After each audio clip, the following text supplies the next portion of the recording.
Welcome, my friends. Welcome to my world. I'm your host, Kevin Rutherford. It is Friday, June 24th.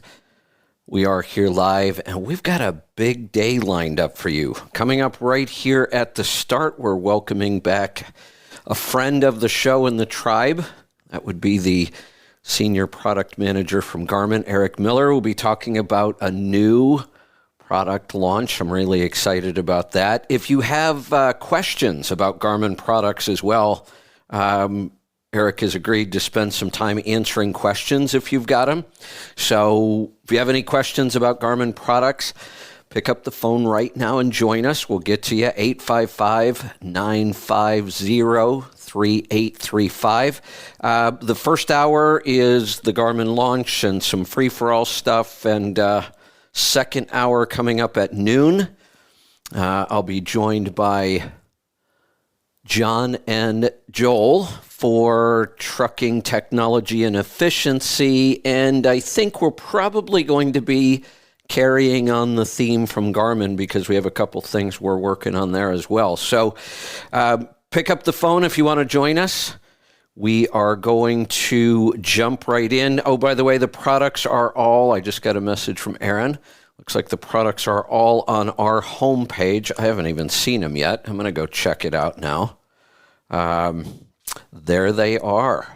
Yes, right there at the top. Go check it out, letstruck.com. And let's welcome back in Eric Miller from Garmin. Eric, welcome back. Hey, Kevin, how you doing? I'm doing good. Boy, I've been just waiting for this show since a couple weeks back when you contacted us and told us about this. I'm excited for today. Yeah, me too. I think it's always a great opportunity to get to talk to you and your group here. So all about our new products. Yeah, so today's all about new products. Before you announce, can I tell a story? Absolutely. Okay. And it's very relevant to what you're about to announce, so I'll set this up for you here. So I took a big road trip at the beginning of this year, left in February, didn't get back till May. It ended up being longer than I thought it would, about 6,000 miles. And with all that, you and I missed talking to each other in person by about 10 minutes, I think. I was trying to get to your booth at the truck show, and I kept getting sidelined, and I got there, and you had just left to go to the airport. So we'll hook up somewhere here. But so on this road trip, one of the things I was excited about when I left was I had done some pretty major upgrades to my coach as far as electronics. New sound system up front for, audiobooks. I love to listen to audiobooks while I drive. The new Garmin Diesel Navigator, the big 10-inch, I've got that all set up and ready to go. And I also knew that this was going to be a long trip. I was going to spend a lot of time driving. I really don't like to talk on the phone when I drive. I'd just rather not do it at all. And I knew that wasn't going to be practical for the amount of time I was going to be gone and all the driving I was going to have to do. I had to be able to be in touch. I had projects we were working on. So I thought, all right, I at least need to make this as safe and easy as possible. So I started researching noise-canceling headsets. So, I'm hands-free, good sound quality. And I settled on what I thought at the time was probably the best product on the market. I read tons of reviews and what people liked, and I got a Blue Parrot headset, tested out. Sound quality was excellent both ways, on my end and the audio on the other end. So I'm excited. I take off. Everything's working great. I'm listening to my audiobook. I'm watching my Navigator and playing around. Oh, and my watch, of course. Now I've got it all set up to display on the Navigator. So this is awesome. Phone rings, put on my headset, call picks right up. I'm talking. I'm like, man, this is great. Set the headset down at the end of the call, and I'm like, wait a minute, why didn't my audiobook start playing? Because normally, as soon as I end a call, the book just picks right back up, or the news or whatever I was listening to. And so here I am now. The whole point of this headset is to be safer. Here I am now trying to play around with the headset, the phone, my stereo receiver in the dash, trying to figure out. And the whole time I'm playing with it, I'm like, wait a minute. I can still hear my book, but it sounds like it's a mile away. And it dawned on me, my book was now playing through my headset. And I'm like, why did that happen? It should have gone back to the way I was listening before. So the whole trip, I fought with this, and I'm pretty good at this kind of stuff. I never came up with a fix. They just did not play well together. And the best I could do was come up with a quick, easy way to reconnect after every phone call without being too unsafe. But it was really frustrating. That one issue kind of screwed up the whole thing for me. But I don't have that problem anymore. And I'll let you tell everybody why I don't have that problem anymore. Yeah. So, I think, your experience is one that I think a lot of drivers have. And, what we've been working on for the last couple of years is our own diesel headset. And so we've been working hard on developing a Bluetooth headset just for truck drivers, and really have really been really excited to get this thing out the door earlier this month. So diesel headset is now on sale. We've got a 100 series and a 200 series.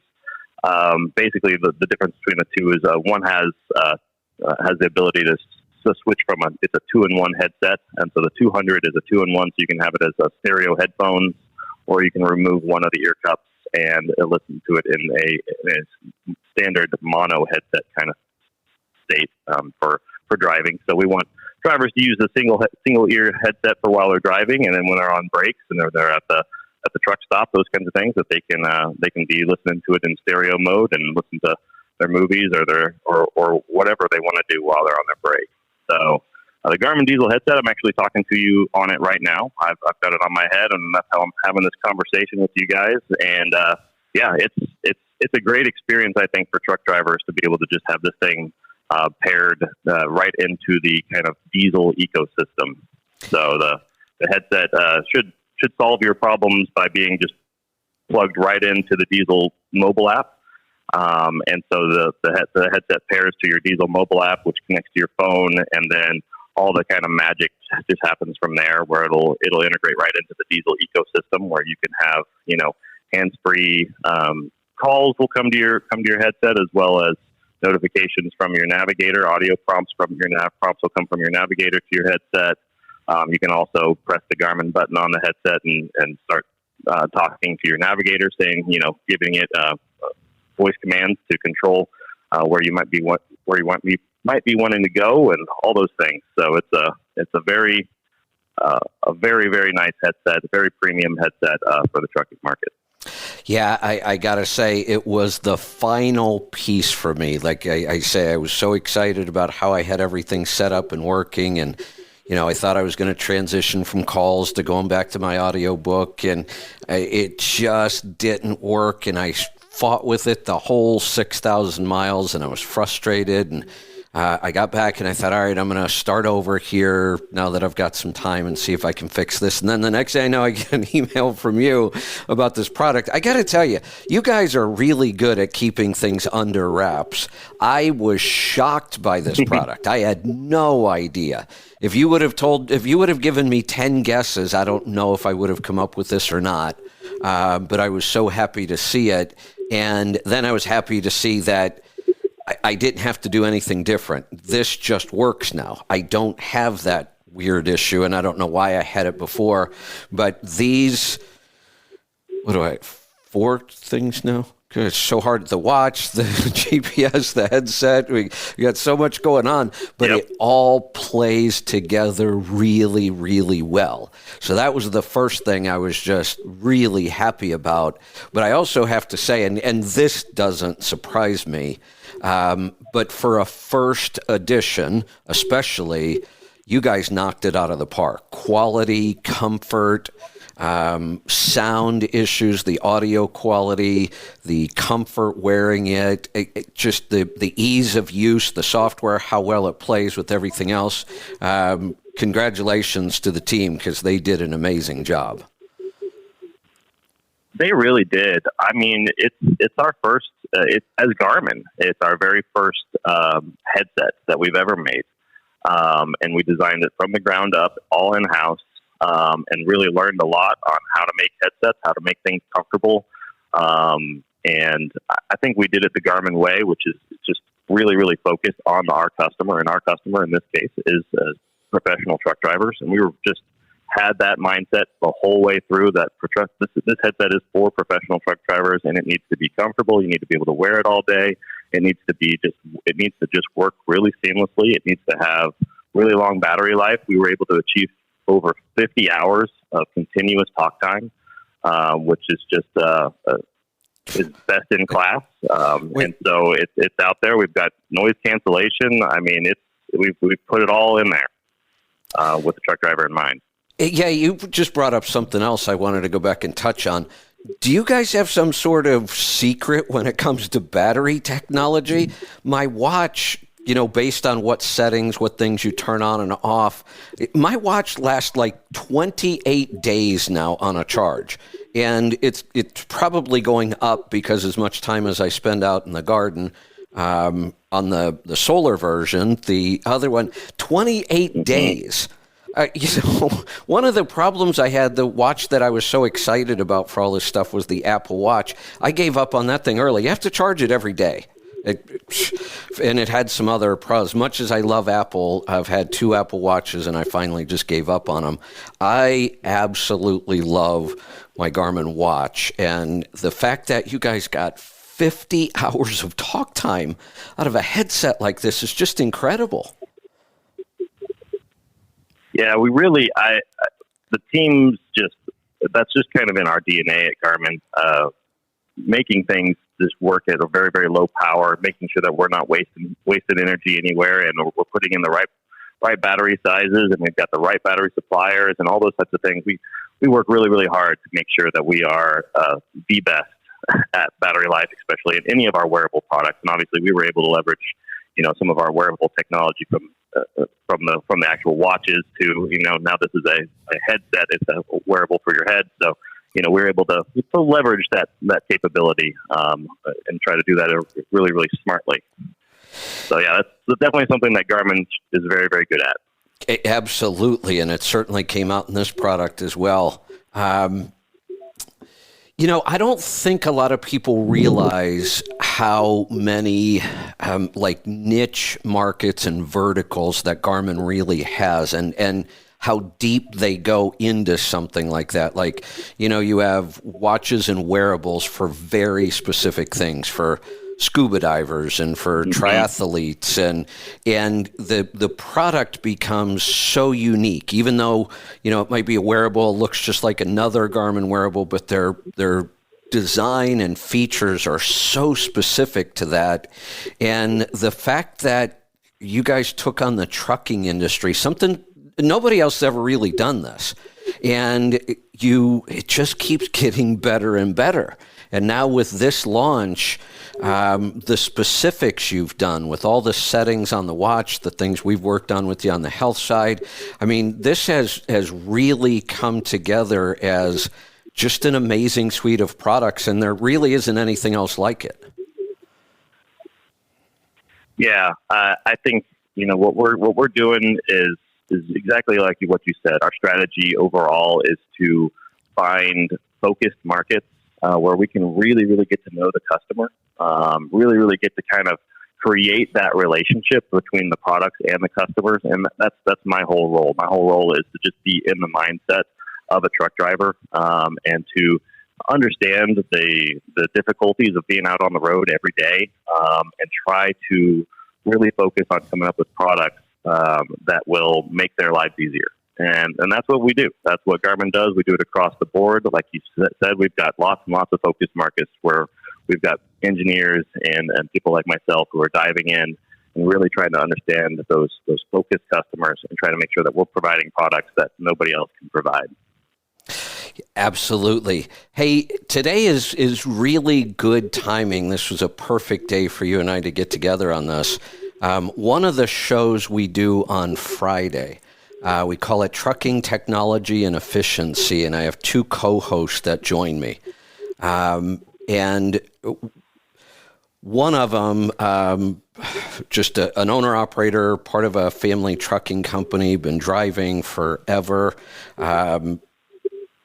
Something pretty unique. I started working on trying to figure out how to get trucks better fuel economy back in the early 90s. And I can remember fuel was under $1 a gallon. Diesel fuel, it was starting to spike in some times, but there were times back then fuel was under $1 a gallon. And people would look at me and say, why are you spending money and wasting time trying to get better fuel economy? Who cares? And to me, I cared because even though diesel fuel was cheap, relatively cheap, it was still my biggest expense. I mean, in business, why wouldn't you try to spend less on your biggest expense, try to get more efficient at it?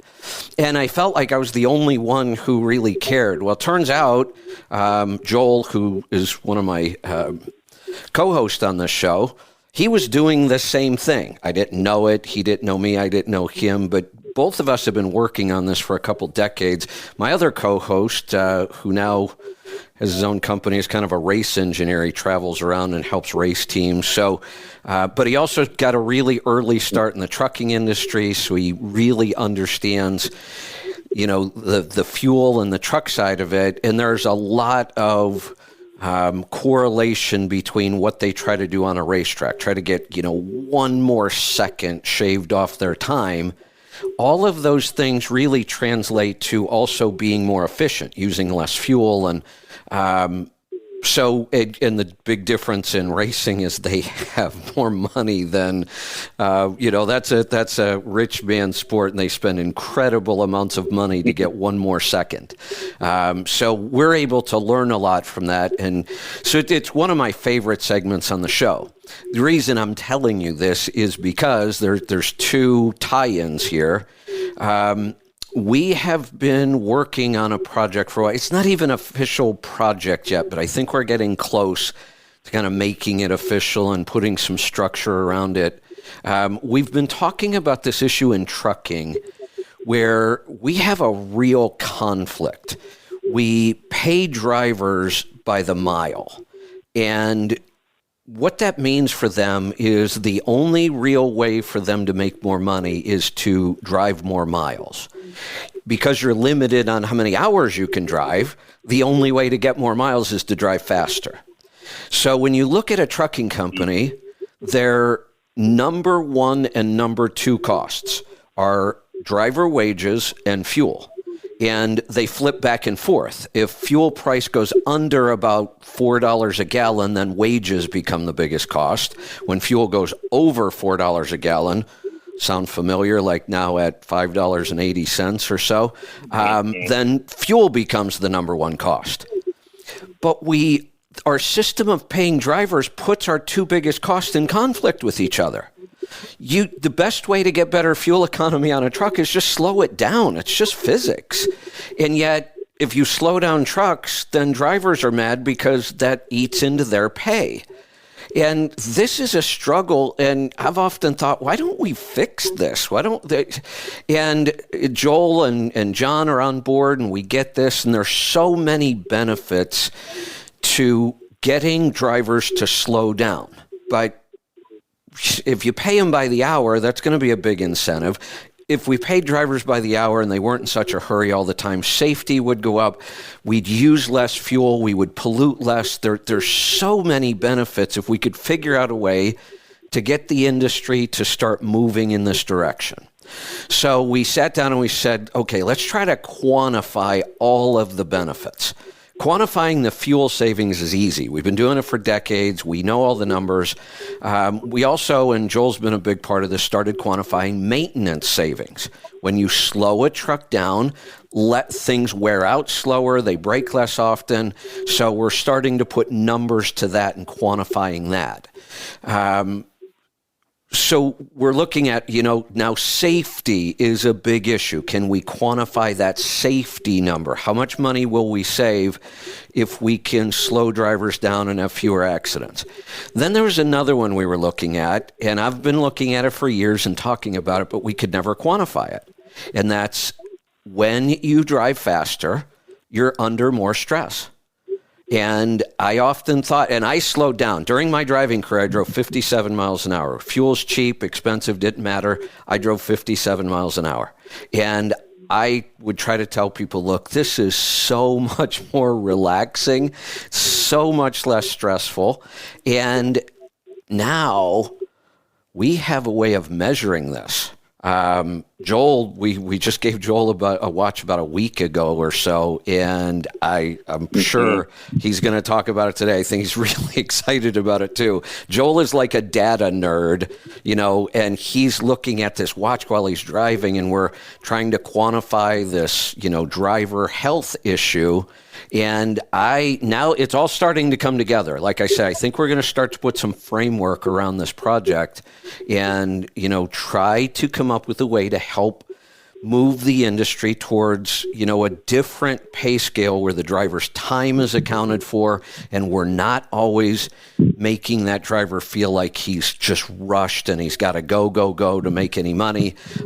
So that the watch is just going to become such an integral part of this, because now with the watch, we can measure stress in real time. Mm-hmm. Yep, absolutely. Yeah, that watch is designed just for these kinds of things. It's really meant for driver health and wellness. It's meant for driver convenience. But those health metrics that we're able to measure right there on the wrist can be used in several different ways. And it's cool to hear the creative ideas that you and your team are coming up with on how to use it. That's awesome. Yeah, that's one. And then I'm just going to touch on this real quick, and I don't want to give too much away, but actually I'm going to be reaching out to you here in a little bit and talk about a meeting off the air with these two, because we have another kind of big idea, again, really targeting efficiency and safety in the truck. And I think Garmin could play a big role in this. So just a heads up, I'll probably be sending an email soon to see if we can set up some time to talk about a project like that. Sounds great, Kevin. All right. So what else? Not that wasn't enough. This is a huge announcement. And I don't know if I said this or not, the headsets are available on our website right now, letstruck.com. We've got them in. We'll get them out to you. They are incredible. Do you have anything else? Let me check and see if we have questions, too. It looks like we might. I want to make sure I kept interrupting you, so I want to make sure you have time to get out everything you wanted to get out today. For sure. Yeah, we got one more product announcement that I want to get through for sure. Go ahead. Let's do it. All right. So as with the headset on the same day, we announced the next generation Diesel OTR series as well. And so this is the kind of continuation of what we did 2 years ago when we announced the OTR series to begin with. So that's this is our main flagship product. These are our navigators. And the new generation comes in 6, 7, 8, and 10-inch models. So we kind of have the whole gamut of screen size covered. So you can go 6, 7, 8, or 10, with 10 being the flagship product. Really excited about the Diesel OTR series. That we're calling it the X10 series, and so it's either the 610, 710, 810, or 1010. And these are all available now. They're on the market.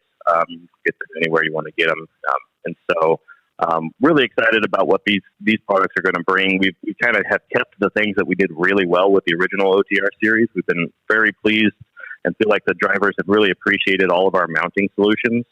And so the powered magnetic mount for the 8 and 10 inch are the same. We haven't changed that. And so the way that the product interacts in the cab has not changed. And so that's we're kind of building off of that success. But the things that we have changed are on the software side of things. We have added some really great features to kind of help simplify your life out on the road. The biggest of those features is satellite imagery. The story that I hear a lot, and the one that really kind of got me going on this feature, is just that drivers would often just really want to get that last mile down really well. They really want to know where they're going. They don't want to get in a bad spot with their truck. They want to know exactly where they're headed, and that's where we were falling a little bit short. We weren't able to get them exactly where they wanted to go on the map. And so we have brought satellite imagery in that's going to automatically download around your destination. So it's as simple as you type in your destination, you either type in the address or the point of interest, and you hit go. And as soon as you hit go, we're downloading that satellite imagery to your device, and it'll pop up, and the driver will be able to plan their arrival at their convenience at that point. So, they can click on that plan arrival tool. That'll show that kind of gorgeous high resolution satellite imagery, and they can see their destination, and they can see the satellite imagery around it. And with that, you have all that extra context of knowing how to get through that last mile. So you can go in and you can create custom points with the satellite imagery. So you can look at it and you can say, hey, look, there's the loading dock that I'm actually wanting to go to, and I can click that right there on the loading dock, or I can click on the security shed, or I can click on the truck entrance, or wherever it is that I want my navigator to take me to. I can click on the spot on the map that I want the navigator to take me to, and I can categorize it, I can save it, and the navigator will, instead of taking you to the front door, it'll take you exactly where you want to go. And you have all that context of the satellite imagery to kind of help that experience be as seamless as possible. So that's the biggest amazing new feature, is that satellite imagery. We've added a lot of other great things to help planning be simplified, to be able to kind of plan your stops along your route, a really beautified route planning tool that allows you to plan your stops at your convenience, right around your kind of hours of service requirements. You've got to have a nice stop at 8 hours to get your 30-minute break, and you need your overnight stays, and those kinds of things are easy to find and easy to plan. And so all those things on the 8 and the 10 inch, we've also added a split screen map tool. This one actually came from feedback that came straight from some of the trucking tribe. We had several people in the original OTR series ask for that, where they could have a split screen on those larger displays, on the 8 and the 10 inch displays, to be able to kind of see both your kind of turn-by-turn navigation on one half of the screen, and then your overall route will be shown on the other half of the screen, so you kind of get that dual context of what's going on. So we added that feature as well. So just a lot of really, really great things that just have taken the OTR series kind of from its first step, and now I think we've really kind of fine-tuned a lot of great features for our truck drivers and within navigation here. So it's a great new product series, and it's available everywhere. Yeah, it's available at our store, letstruck.com. This satellite imagery feature is really awesome. So when Google Earth first came out, the ability to kind of look down and get pretty close, sometimes even street level, and that was a pretty big game changer. Think about, when I go out and travel now, or when I used to drive a truck, 90% of the route, almost everywhere in the country, most truck drivers can get to without a map. I mean, after you've been driving a truck for a couple of years around the country, there's only so many interstates. I mean, just about everybody learns how to get from, Austin to Seattle, or, whatever. 90% of the time, I don't even really need a map. Most truck drivers don't. When we need it the most is that kind of that final mile kind of thing, and that's where the technology was the weakest. When I needed it the most is when it just didn't work as good as I wanted it to.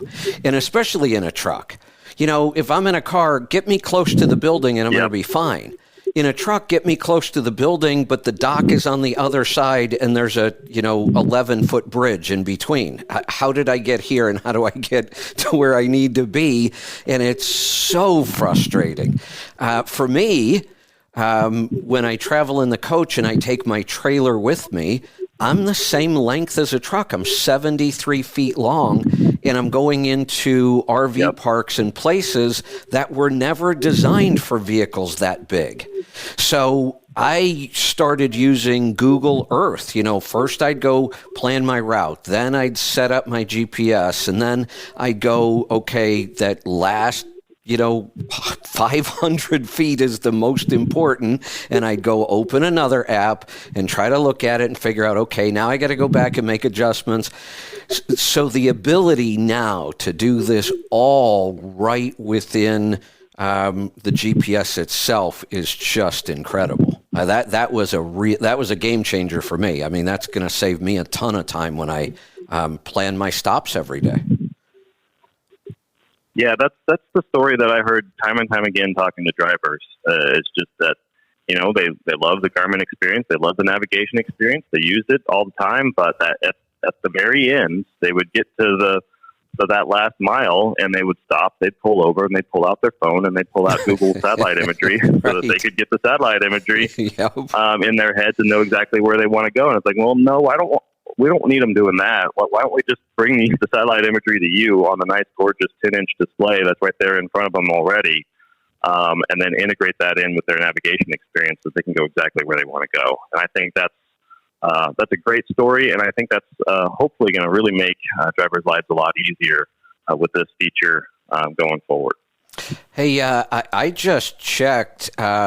Eric, you might be our most popular guest this week. We've got all kinds of people that want to talk to you. All right. Yeah. Let's. Well, great. Let's take some calls. Yeah, let's get to it. Let's start off in West Virginia. Rod, welcome to the program. Hey, thanks, Kevin. Hey, I was wondering if there's any way for Garmin to integrate construction zone and accident information into their displays. If you use the Google, which is no good for trucks, but you got to use it sometimes to get around stuff. Is there any movement, or have you made any progress in doing something like that? So I'll answer and say yes. So I guess the question in my mind is kind of like, we do have that feature in our navigators. We have a traffic built in, and so that traffic should provide information like upcoming. It should warn you when there's upcoming construction zones or any type of traffic event that could be up in front of you, and that all comes through the Diesel mobile application for any of the OTR devices, and so should have that information as part of your navigation experience day to day. And if you're not getting that with Garmin, or for some reason it's not as comprehensive as you'd like, that'd be great information I can take as feedback to try to keep improving it. Okay. All right. Thank you. You're welcome. Thanks for the call. Let's go to Tennessee. Chris, it's your turn. Welcome to the program. Morning, Kevin. I wanted to talk about Bluetooth, but one thing first. As a heavy wrecker operator, I tend to use the Waze app to help pinpoint my customer's location. Is there any way of sending that data to the navigation device?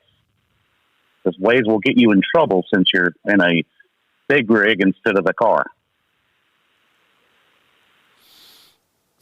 Yeah, so you have like a pinpoint location coming from Waze, something like either like a GPS coordinates or an address that you have in Waze, and you'd like to be able to share it into the Diesel Navigator. Is that right? I get a general location from the customer, either broken down on the side of the road or with the police for an accident, and I'll use the Waze app to where other drivers have already tagged the accident breakdown to pinpoint the location I'm going to. But the Waze app was designed for cars and not a heavy wrecker towing 75 feet of semi. Gotcha. So, yes, you can do that. You would have to use the Diesel mobile app to pull that off. But yes, if you're able to copy the location out of Waze, you can paste it right into the Diesel mobile application on your phone, and then it'll send that to your navigator. Okay. And then the reason I called is one thing I would like to see is a navigator, as you're calling it, that can also double as a Bluetooth hub for connecting the other Bluetooth devices and then connecting everything to the stereo in the dash, so that I have one set of speakers that I can listen to everything on: navigation prompts, the music, and phone calls, even if using the microphone for the Bluetooth connectivity on the radio. I'll jump in here, Eric, and then you can follow up. Yeah, I'll jump in, and then Eric, you can follow up. So part of the problem here, and Bluetooth just sucks. I can't believe we didn't come up with a better technology than Bluetooth. After all this time, we just kind of had it. We settled on it. Now everybody uses it. But the biggest problem here is kind of the limitations around the Bluetooth itself, which is exactly the problem I ran into. My story today in my open, that's what I was trying to do, make everything work together. I have a nice, in-dash stereo that I just upgraded. I've got my phone connected to that stereo because all my, audio books, news, music, everything really comes from my phone to play through there. I had the Bluetooth headset, a different variety. I have the GPS, the navigator, and they can all talk to each other because they're all Bluetooth. And I got everything to work perfect except one thing. Every time I took a phone call, and I'm listening to an audiobook on my speakers, not a headset, because I'd much rather listen on speakers while I'm driving. The call comes in. The headset would grab the Bluetooth call perfectly, but when I hung up and it went back to an audiobook or the news or music, the headset wouldn't let go of it. And I had to go through several steps to get the audio back to my speakers.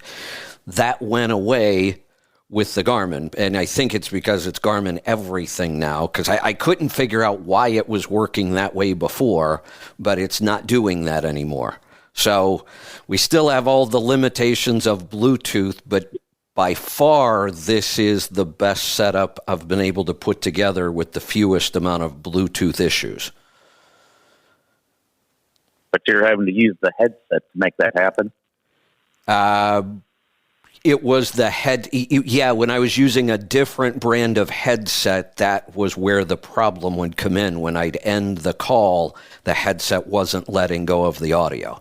Once I switched to the Garmin headset, then it all worked. Now, Bluetooth and phones and stereos, sometimes they all act differently. You may have a phone and a stereo that you don't have that problem. I don't know. But I do know that when I have everything in the Garmin lineup, now it all works for me. Well, I use a iPhone as my personal phone and an Android phone as my work phone, and then I have the iPad that I like to use for the music. It's a mess. Yeah, so now we've complicated things a little more. And this is kind of part of the issue. We have all these devices, and everybody's got Bluetooth, and everything works a little different. And then we can pile on even more issues. You can get everything working perfectly, and one of these devices does an update, and everything stops working right. So just like as a company, we have been totally committed to Apple products from start to finish in our company infrastructure. We do that for a lot of reasons. One, it's a quality product. They work really well. But two, everything plays so much better together. In the Windows world, when everybody makes different products, trying to get them all to play together isn't always easy. And then, like I said, somebody does an update and you got to go back and fix it all again. We've found when we stick with one product line, may not be perfect, but it's always better. And now that's the case in the truck cab. Now I can stick with Garmin for virtually, almost every device I need in there, and it's really working well. Now, does this new Navigator have a dash cam built in? Eric? Sorry, I had a little bit of a technical difficulty there, but I'm back. Okay. The question was, and I'll let you answer it, does the Navigator have a dash cam built in? So no, the Navigator does not have a dash cam built in. We have sold those in the past, and I can definitely say that we are not done selling those. We don't have any product announcements at this time around a Navigator with a dash cam built in. My brother has one with the dash cam. He wouldn't say he absolutely loves it, but he really likes it. The reason he doesn't love it is it doesn't move quite enough to get the angle on the screen he wants and still have that cam pointed forward. Gotcha. That's the biggest That's the biggest downside to having. Now you have a separate camera, but the biggest downside to have, and I get it. It's another cord. It's another device. I feel the same way, but I can tell you that in my coach, it wouldn't work for me. There isn't a good place for me to put that Navigator where I can see it and reach it properly and the camera still works correctly.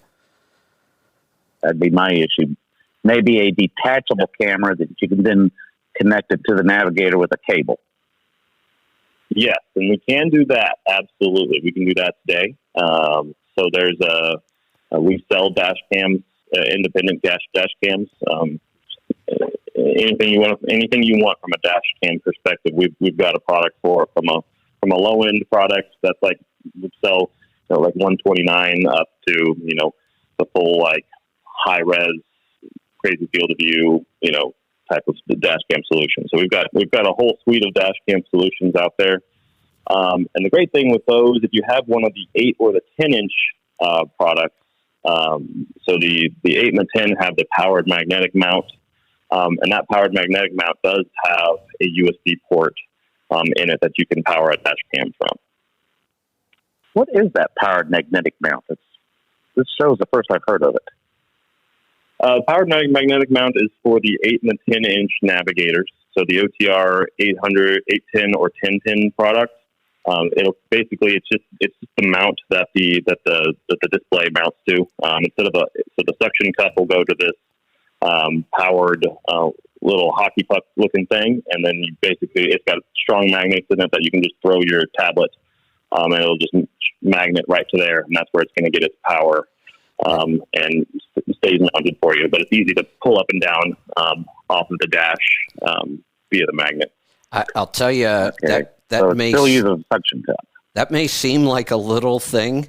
That's one. It's actually a really big feature for me. One of the things where I have my Navigator set up in the coach, when I try to put my front curtains out at night, it's a motorized curtain, and the curtain runs right into the Navigator, and I got to stand there and try to feed it around it. The other thing, so it's easy for me at the end of the day before I close the curtain, I just grab the Navigator and I just drop it onto the driver's seat and let it sit there. And like you said, you can almost toss it back at the mount and it goes right into place. The other thing I use it for a lot is when I get up in the morning, I like to plan my trip for the day and check the route and see what's going on. But I can go in the back and have my coffee and just walk up and grab it, just pull it right off the mount, walk right back up there and slap it right back on. I absolutely love that feature. Is there an option to mount it directly to the face of the dash? I have a large area, about 5 by 5 inches, that I could attach something to, but not with a suction cup. So yes, we have quite a bit of mounting versatility in there. So the back of the Navigators has, especially the 8 and the 10 inch products, right? The ones with the powered magnetic mount. You can the back of that powered magnetic mount, you can swap the way that it connects. You can actually put a ram ball on the back side of that with an amps pattern, and so it actually has a way of screwing. You should be able to screw down some sort of mount to this. So there's several ways you could do it with a kind of more permanent installation to an area like that. It just kind of we give you the capability to do it, but it's going to be kind of a custom installation at that point. So you kind of have to have to look at your truck, figure out what's the best way to get there. But all the tools to do it, as far as mounting on the Navigators itself, it should be pretty easy to do. All right. Hey, Chris, thanks for the call. We're going to cut you loose because we are getting slammed with calls. Let's keep moving. Johnny in Indiana, welcome to the program. Oh, Johnny just disappeared. Let's go to Nebraska. Grant, welcome to the program. Hello, good morning. I actually just bought a 1000 yesterday because Flying J by me had them on sale for $200 off, and I had $300 in points. So it looked like I'm getting a good Navigator for about $350. And so now I'm kind of excited to try out the watch. I currently have a Samsung watch, and I like some of the features, but it's 4 years old. Does the new, I believe it's the Instinct 2 Diesel, does that have like the widgets or stuff like for you, so you can have different options on the display, like scrolling side to side or whatever? Yes. So there's a whole widget loop in there that has, all the different features in it, from your notifications to your weather to heart rate to step counting. All those kinds of things are all part of the watch. Oh, okay. Because like on my Samsung one. Oh. Hey, yeah, Grant, sorry to interrupt you. Let me jump in there. I wanted to talk about that this morning, but I had so many other things I must have skipped that note. The couple of the most recent upgrades on the health side on the watch, all of the stuff that I use, the body battery, the instant stress reading, all of those things. It used to be that I would open the app virtually every time I wanted to see something. The last couple of upgrades have made it so easy to see stuff on the watch now that I only open my app about once a week. I open the app once a week to kind of update everything, see what my averages were for the week. But it has become so easy now to monitor this stuff directly on the watch that I hardly ever open the app. And I used to open the app and use it 10 times a day. Okay. Like the little, I'm going to call them widgets because that's what Samsung calls them. There's one that's like a current calendar, and then they have shortcuts for calling contacts since, we're not supposed to use our phone while driving. I'm still using a device, but it's attached to my wrist, so that makes it hands-free, right? That way I can call people at the office for work or whatever without picking my phone up. Does Garmin offer something like that? So we definitely do show your calendar and your upcoming calendar events and those kinds of things. As far as making calls from the watch, there are some kind of rudimentary phone controls to be able to like hang up and answer an incoming call, those kinds of things. You can do that from the watch. If you get an incoming call, you can press a little button that'll answer it from the watch, and then it'll go to whatever audio source it's your phone is set to at that point. So there is some of that. I don't know if you're going to get quite as extensive. There's not going to be like saved contacts in your watch that you probably are getting on your Samsung watch. So slightly different experience, I'd say. Okay. And then you guys brought up some other questions. Do you sell accessories for the 1000 OTR, like a rubber case or screen protectors? No, we don't. Those are pretty readily available online if you just search for them. They can get there, but there aren't any Garmin-made screen protectors or rubber cases or anything like that. We kind of have the philosophy that we just make the product super rugged. Gotcha. So it should be just fine out of the box, and you shouldn't have any problems with it. You should be able to throw it around the truck cab without much problem at all. So you shouldn't have to baby it. All right. Yeah, I have one of the original Let's truck that teamed up with Rand McNally. I don't even know how old this thing is, but it's still barely kicking. And I got the rubber case on it so it doesn't bounce on the dash going down these rough Nebraska roads. And so I was just wondering so I can just get on Amazon and find something. All right. All right. Thanks for the call. Let's, Eric, I figure I better ask you this. What how long are you good for? I'm good for as long as you need me this morning. That's so pretty this awesome. Is my big task for the morning is to just hang out with you guys. Excellent. Talk So in about 10 minutes, we kind of sort of switch over to trucking technology and efficiency. I talked about John and Joel. They'll be jumping in. They're both huge Garmin fans. John has been a huge Garmin fan forever. He's a big cyclist. And Joel, like I said, we got him the watch last week, and I think he's pretty excited. So I'll bring those guys in. We can talk about, technology, and we can keep answering questions. And if you need to go at any point, just let me know. But the calls just are not stopping. I mean, I think we're going to set some sort of a record today, which is pretty awesome. Let's go to Alabama. Chip, welcome to the program. Hey, how y'all doing today? Good. What can we help you with?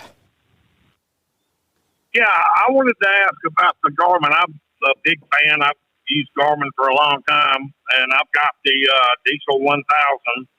Is this new technology? Is it going to be compatible with this Diesel 1000? The Google the Map. headset. I mean, I'm talking about. You were saying kind of like Google Earth would be. Oh, the satellite imagery? Yeah. Yeah, the satellite imagery, we make you buy the new one for that. That's kind of that's a good business model to make you get the new one to get the key new feature. So yes, you would need the Diesel 1010 for that. Okay. And another thing, the old Garmin's, several generations back, like I'll get a address on a bill of lading and say it might say Airport Road, and it doesn't come up in the GPS because the actual name of it might be Messer Airport, or something like that. You used to be able, or they got it spelled wrong on the bill of lading. You used to be able to put in the zip code and then search through all the roads in that zip code when you had a problem like that. And the new ones, you got rid of that feature. I was wondering if there's any plans of bringing something like that back, because I've had that problem where the street spelled wrong, or, it's a hyphenated name and they didn't put the other part on there. Is there... No, I get your issue there for sure. I'll take that note down and see where that feature kind of went, and see if there's any plans to bring it back. Because that was really helpful. Like if they misspelled the name, or it was hyphenated, or yeah, for sure. Something like that. I can definitely see that use case. So that's definitely one for me to take down and to use as ammunition for future products, for future features. So I appreciate that. It used to be in there, and now they took it away. But that's been several GPSs back that they took that out. I always liked it and didn't know why. Didn't know why they took it out. Yeah, we try to be. So now we have what's called universal search. So you should be able to just kind of go in and just start searching. And so then if you misspell something slightly, or you forget a hyphen, or those kinds of things, we try to be smart about finding still getting you a relevant result by just kind of allowing you to type it in as you see fit into the universal search. So I'm hopeful that still is serving at least some of the purpose. But I do get, if you really are kind of lost and the information you have isn't perfect, you got to try to find the right answer. That sometimes it can be frustrating trying to type something in that is wrong and still try to get to the right answer. So it's like U.S. highway, whatever. It might be another just under U.S. instead of highway. Some of that it doesn't seem though. I hadn't seen where it helps you very much. I don't know. Y'all might work on that, but anyway. Again, I'm a big fan of the product. I just wish they'd make them with more memory so you wouldn't have to replace them so much. But anyway, Mm-hmm. Hey, you know, my last one when I went. the one thing I have figured out about technology, you will always upgrade. It's impossible to not. I mean, we try in our company. We don't want to constantly keep changing things, but sometimes you're just absolutely forced to. You know, the technology that we base some of our products on changes now because everything's so interconnected, and it's just the world we live in. You just constantly upgrade technology. Yeah, I know that. It's just I get it. sometimes you just wish you could use one a little longer. I get it. You get tired of changing and upgrading and buying, but Eric, I was just thinking today because I was going through a lot of this technology stuff, and I thought back about how long I've been using Apple products, and then I thought about how long I've been using computers. I'm coming up on 40 years. I built my first computer in 1984. Yep. It changed a little bit since then. They have changed a little bit, but the one thing that hasn't changed is what he just talked about. No matter how hard you try, you can't stand still with technology. It is a constant progression forward. We've got a ton of calls, so I'm going to get right back to them. Let's go to Ohio. Mike, welcome to the program.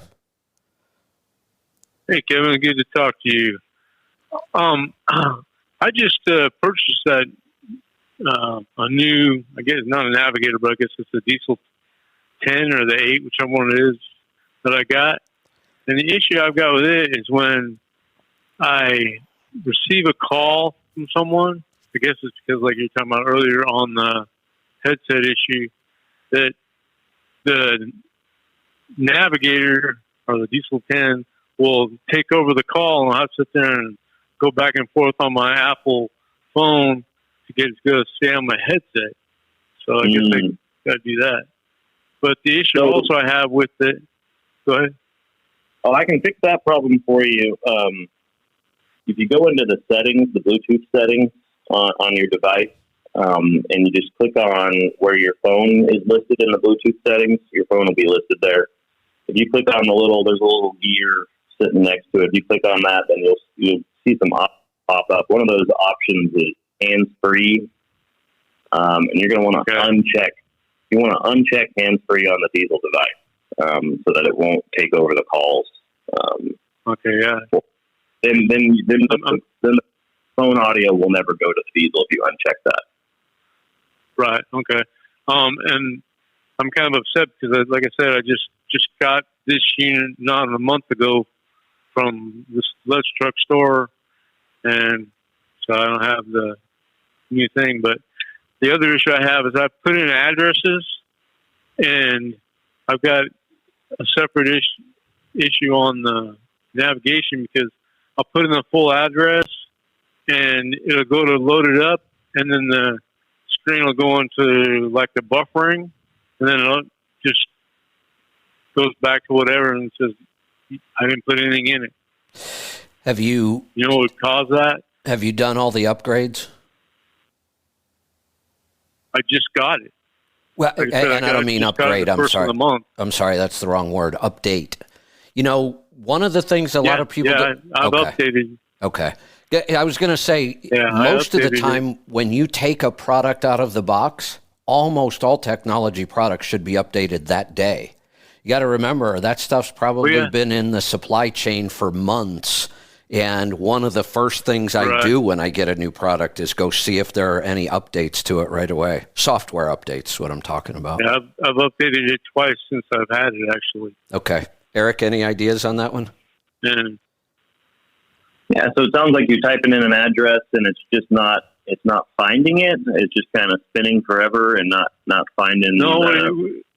No, it doesn't spin forever. You know, it, like the circle it shows for the buffering, the circle will go maybe halfway and then it'll just go into just total stop, and then the screen will go back to what it was before. You know, just show the map that I had. Is this during like a route calculation or during like a search? No, I was just searching for an address. Searching for an address. Okay, interesting. Mm-hmm. Yeah, I'm not sure exactly what would cause that for that just kind of quitting the search about halfway through. It sounds like does it happen consistently with different addresses, or is it like certain addresses causing you? Well, there's certain addresses, and another thing too is like if I put it in, manually, it'll do that. Mm-hmm. Or sometimes I'll just do it with voice and voice recognition, and then the address will go in. But if I go back and I try to put it in manually again, it'll do the same exact thing. Well, that's interesting. And there's times I've done the opposite.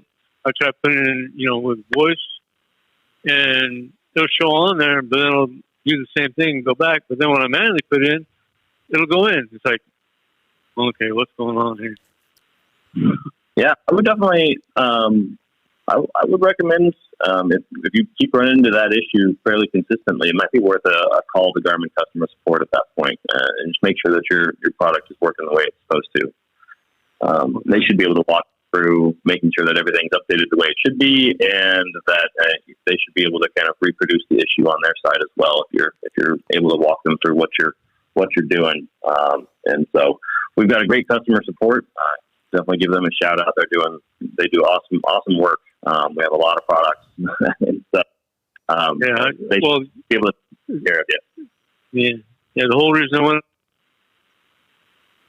I'd had it for probably 6 years, and the screen would go black, but it'd be talking to me, and then I'd shut it off and leave it off for a while, and then turn it on the next day, and it'd work for about 3 or 4 hours and do the same thing. So finally I broke down and bought me a new one.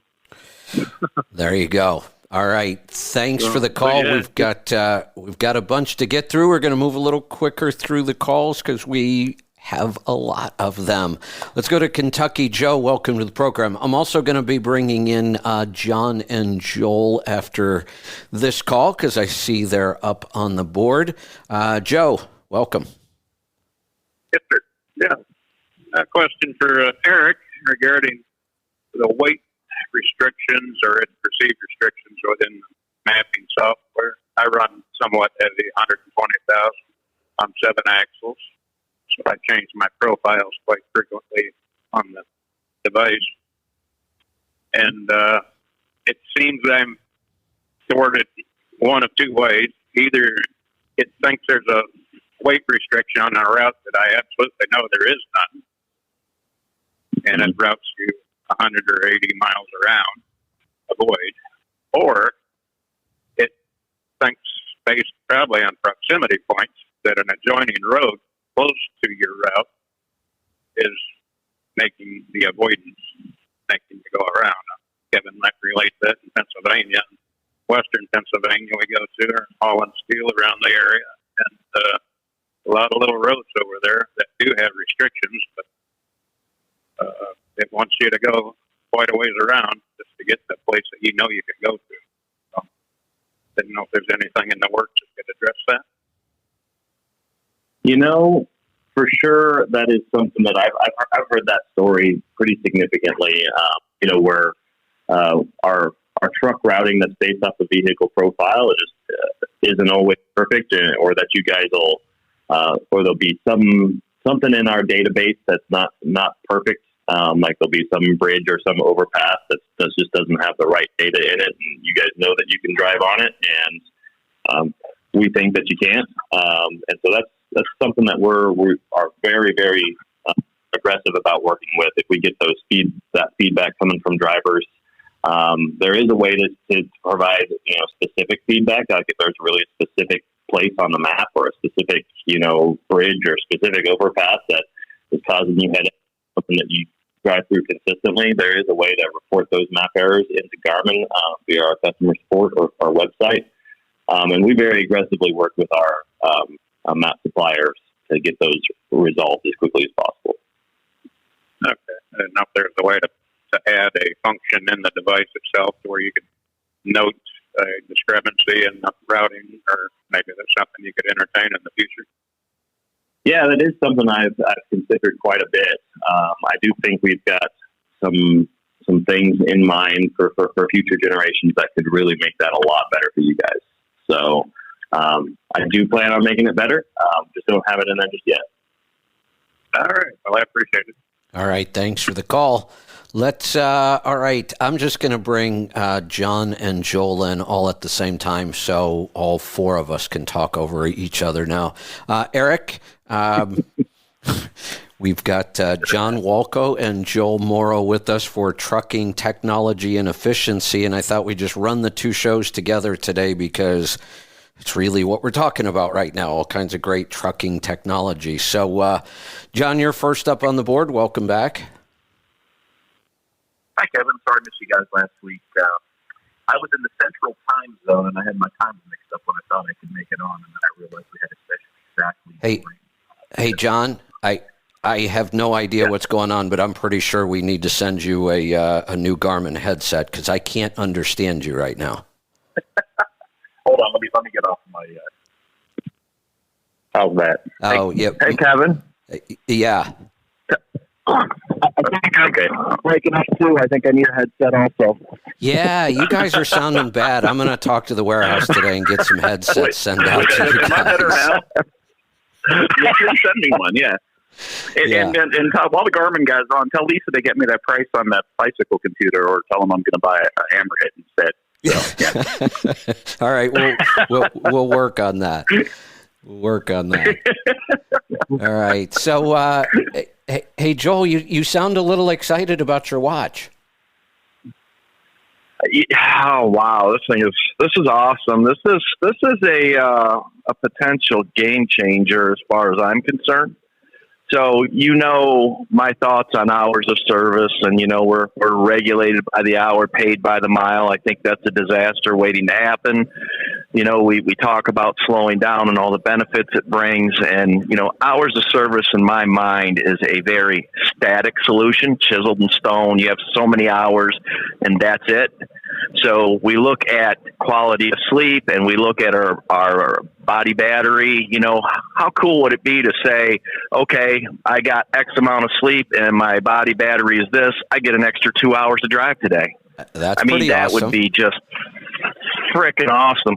Yeah, especially when we talk about driving slower, there's a certain amount of stress involved with, am I going to make my delivery because I'm up against this clock all the time? And if your stress levels are low and your rest is good and your body battery looks good, let's give that guy a little extra time on his hours of service. I mean, this thing could just be huge. It is pretty incredible to be able to get that instant feedback on something that I will tell you in the past, before we had this, every time I would talk to somebody about stress, I swear the people, and we have other ways that we could see stress, not in real time. Our NutriQ, we can pick it up. There are some symptoms we can look at. It was incredible how the people, when I looked at the records I can use, I'd look at it and go, boy, this guy is really stressed. He it's bad. I get him on the phone and they're like, oh, no, that stuff doesn't bother me. It's like water off a duck's back. And I'm like, no, that's not what your symptoms are telling me. It is shocking how people don't realize. There are a lot of people who don't, oh, no, that stuff doesn't bother me. And they have no idea how stressed they are. I was one of those. You get used to something and you get used to a certain level of stress and you think it doesn't bother me. And, meanwhile, when you look at the industry as a whole, we have the lowest life expectancy of just about any employment group out there as truck drivers. But every truck driver you talk to, well, I'm not under any stress and this doesn't bother me, but we're dropping like flies out here, you know what I mean? And this thing would just be so awesome to finally be able to make hours of service dynamic and to fit individuals. Have that baseline. It is what it is, 11 hours or whatever. That's our baseline. But man, if you got good readings, why not give them a little more time to do their job in a safe fashion? If they're awake and alert and understand what's going on, and you can track that level of stress and fatigue, wow, dynamic solutions, I love them. You know, I'm all trying to be proactive, and I love a dynamic solution. Everything we do out here happens obviously dynamic, nothing chiseled in stone. Hours of service, the way that we've done it is just outdated, and to be able to apply technology like this to an hours of service solution, man, that would just be gold. So, Eric, one of the things that we're doing, and Joel's just a perfect test bed for this. The three of us are just total data nerds. So the more numbers we can get, the more excited we get. We get all geeky about it. But one of the things we're testing is the effect of speed on stress levels. You know, what happens to a driver when they're driving 75 instead of 65? One of the things I've identified, which is kind of interesting, because the government's answer to this is they are pushing for mandatory speed limiters on trucks. I think it's a horrible idea for a lot of reasons. One, I don't want the government involved. Two, it's Joel, going back to set in stone, it's too set in stone. Now we're going to have trucks drag racing each other and taking 10 miles to pass because all the trucks are going the same speed. There's just so many problems with mandating it on the truck itself. And the other thing that it will do, I believe if you mandate it, and I have a feeling we could test this with the watch. When you mandate it, I have a feeling that even though we now have the driver going slower, he's going to be more stressed because we forced him to do it. And he has no option. And when he needs to go a little bit faster, he can't. So I think we may get the safety benefit of slowing trucks down. We're certainly not going to get the health benefit. But when we can convince drivers, one, if we could go to an hourly pay, then it becomes easy. But if we could convince drivers that there really are benefits that we can measure and show you for slowing down, and then they get to choose.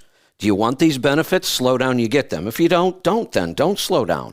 The people who make the choice will reap the benefits of less stress by slowing down. So I think the idea that we're working on here as a group of starting to move towards other pay models is far better than the government saying every truck has to go 66 miles an hour.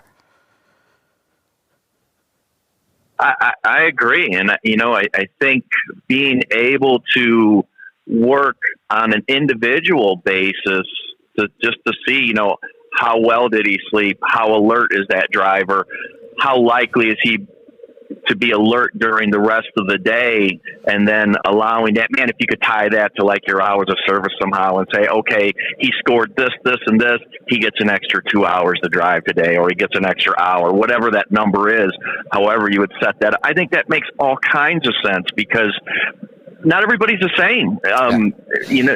People react to stress in different ways, and this thing just opens up so many doors to have a dynamic approach here. Not only is not everybody the same, but each one of us will not be the same tomorrow as we are today. No doubt. We are absolutely no doubt. We are very dynamic. Eric, one of the things we've always talked about with hours of service is that there is no, I want to say perfect, but there isn't even a good hours of service because it just doesn't match how the human body works. I've talked about many times, you can even have what you think was 8 hours of sleep, but for some reason, every driver's experienced this. You wake up, you get in the seat, you're just exhausted.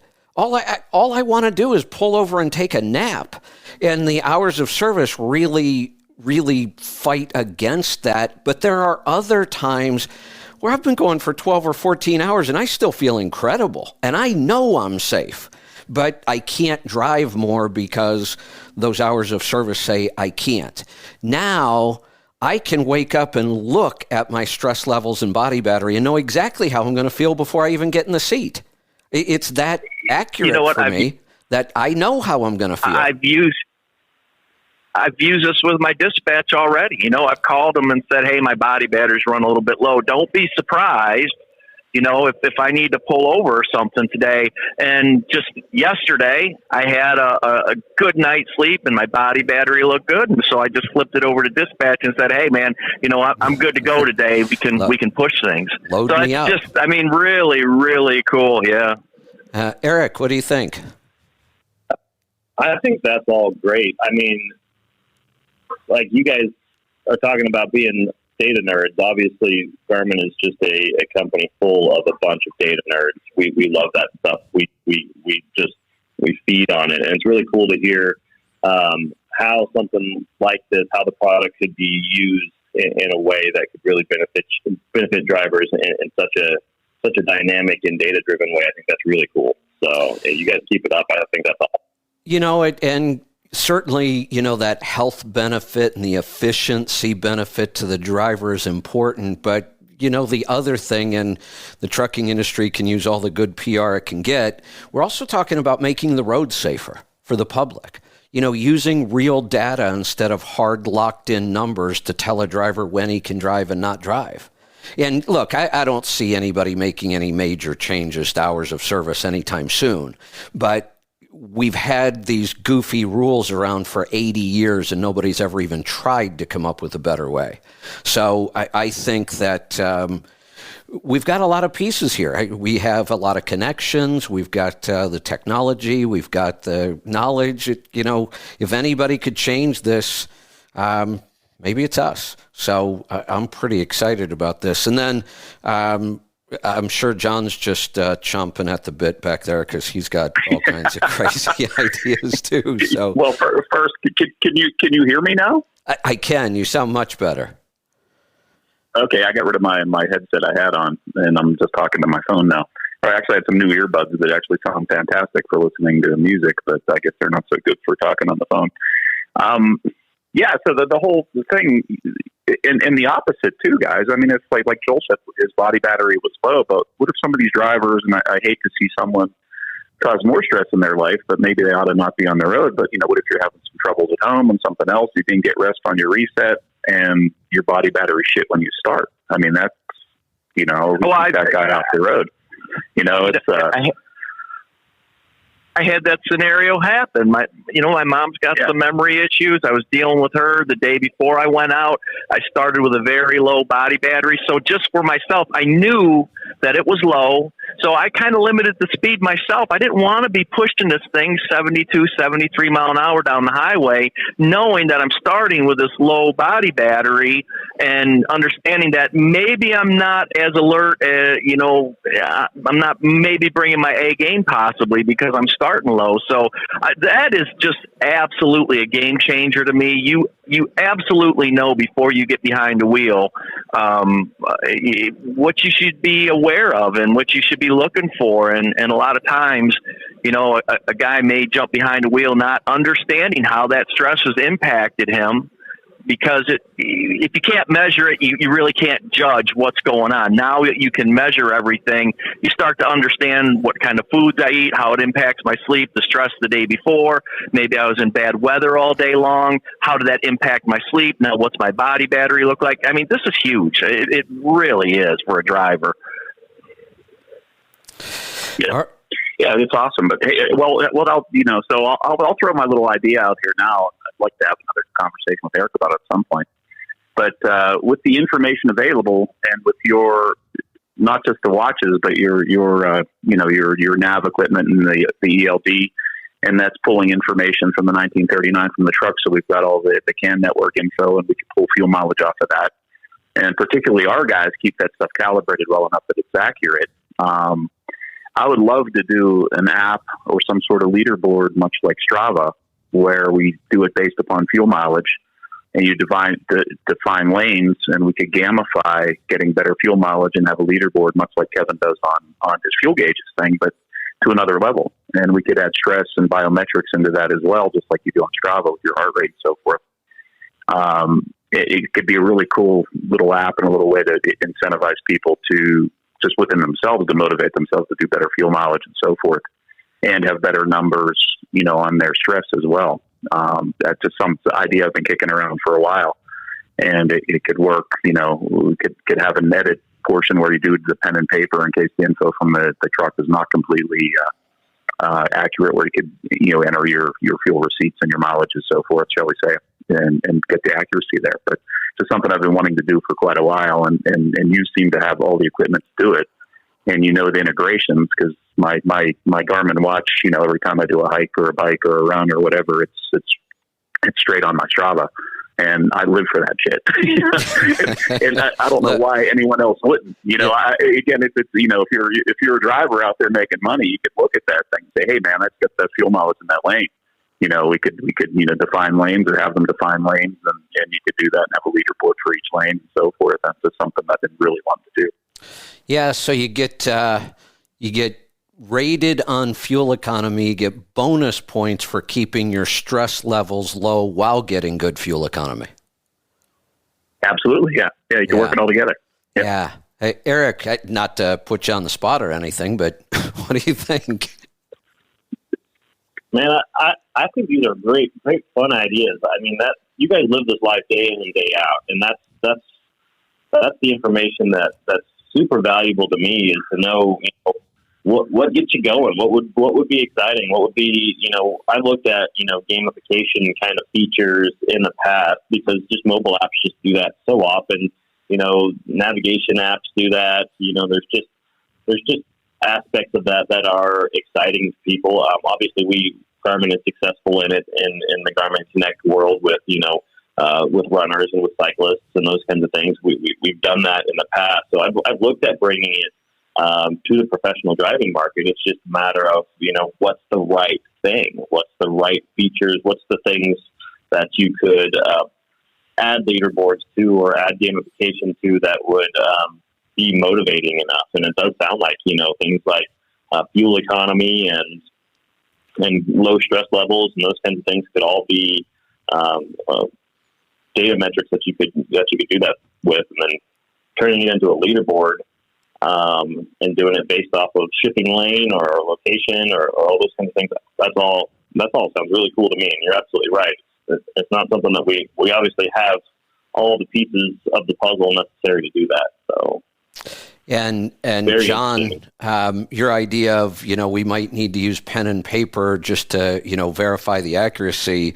The Fuel Gauges app is ours. We could just, with APIs, just tie fuel gauges right into it. And well, this could be an evolution of fuel gauges. Yeah, Kevin. I mean, this could be an evolution of that. Yeah. Yep. Right. So fuel gauges could pull the data from the GPS and the truck ECM, and then match it and even correct it in kind of real time when you put in that fuel receipt. And that would all be automated. I mean, and again, like Garmin has all those pieces on that side. We've got all the pieces between you and Joel and, our software. We've got all the pieces to make this work really well. Hey guys, I've got a brand new purple test truck that would just be a great demonstration platform for all this. Hey, Eric, I think he's going to be hitting you up for a Garmin wrap on that thing soon. That's going to be one of them, yeah. Joel's test truck is going to look like a NASCAR car with a little. I am trying to avoid the NASCAR look, but I mean it's piling up. I got Dana and BASF, and I got all the big boys on there. Why not? Let's add another one. What the hell? Yeah, there you go. Hey guys, I'm kind of torn here. The four of us could probably go on all day because all of us are clearly data nerds and we've all got ideas, but we've got a bunch of calls too, so let's grab some here while we can. Let's go to Texas. Steve, welcome to the program. Hey Kevin, how you guys doing? Good. What can we help you with today? I had the same problem you did about plugging my phone in with the headset and switching the audio from your thing. It was funny because I just had the issue when I started it this morning, then you were talking about it.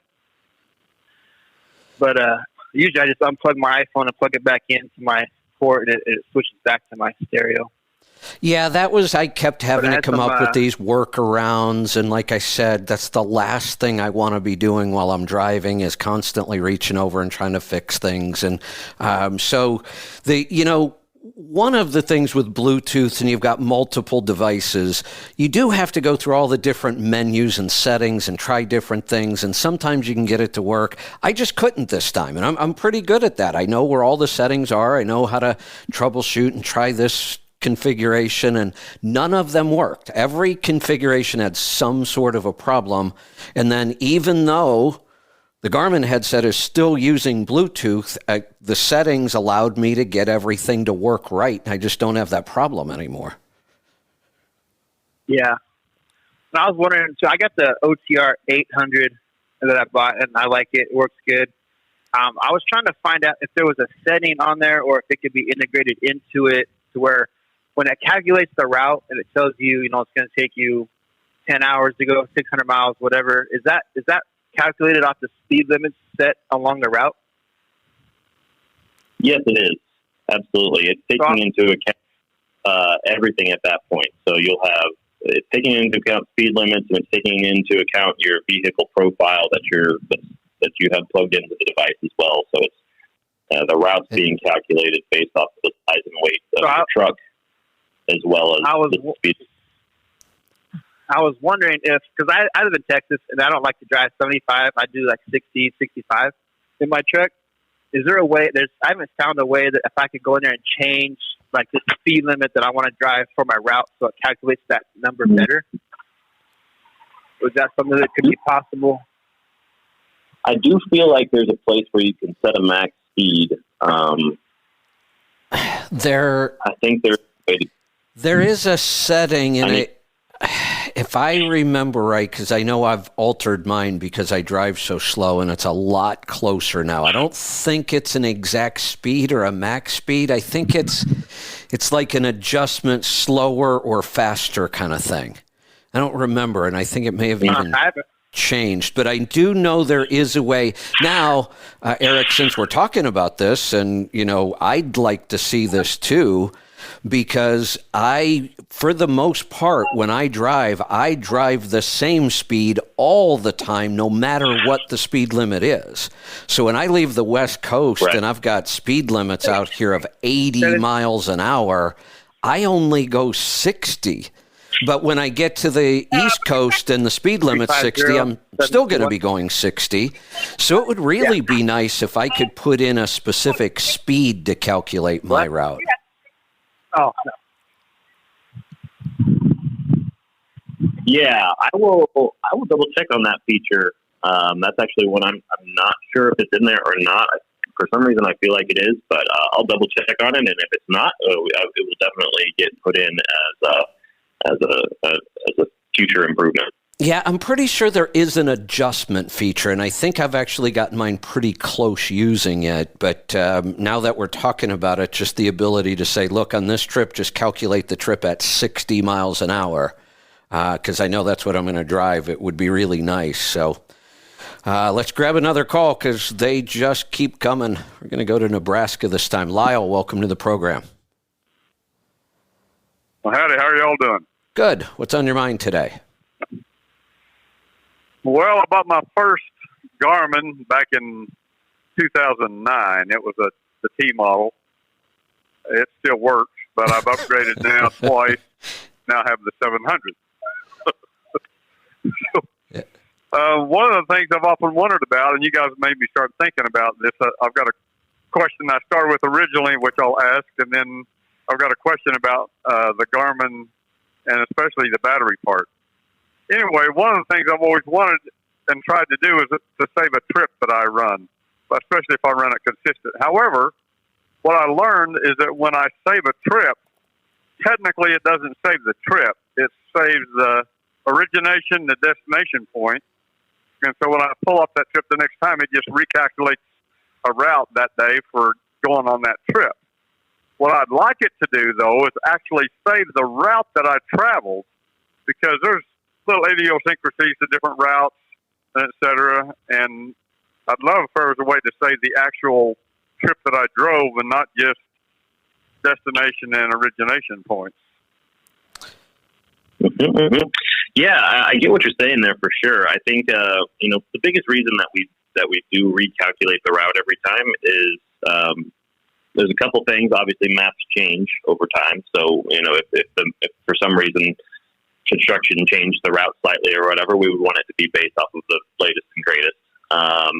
And then second, we also base the routing off of your vehicle profile, and we're always very nervous to have a saved route that could have been for a different truck, right? So maybe you were in a different rig at that ran that route, and it was a different size, and it had a different height or a different weight, and so we're nervous to send you on the same path again if it hasn't recalculated based off of your current vehicle profile. And so that's the reasons as to why we do it. Now, it doesn't mean that we couldn't do what you're asking, but we don't today. And so just letting you know, at least our reasoning, but what you're asking for is not something that is impossible. I mean, we do track recording on lots of our products. I mean, Garmin products have done track recording for forever. So that's not right. It has a blue line track that you can do. So yeah, do that. Save it. Yeah. So to address the question from the previous caller just now about the speed limit and getting it accurate, when I first bought this 700 about a month and a half ago, when I went in and set my profiles up, it asked the question, what speed do you want to set for your average driving speed? And so I put in there 65.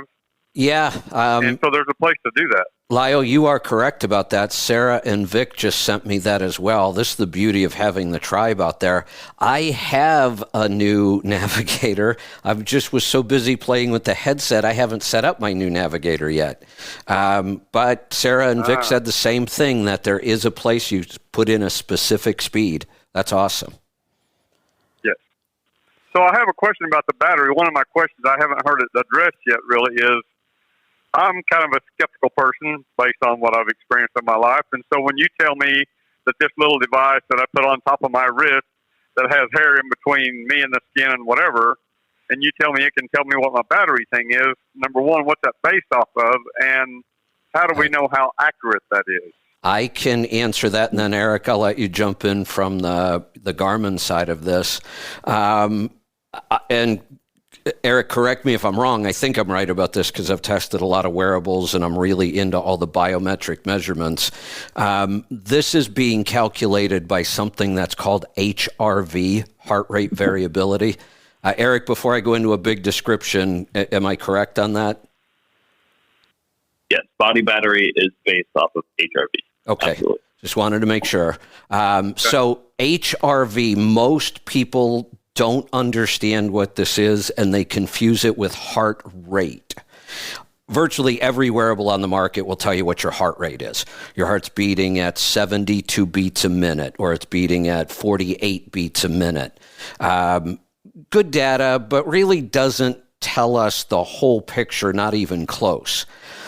The measurement that we've found, and this is fairly new to be able to measure this on a wearable device, and there aren't many wearable devices that do this or do it well, and none of them show us the data the way Garmin does in the body battery and the instant stress level.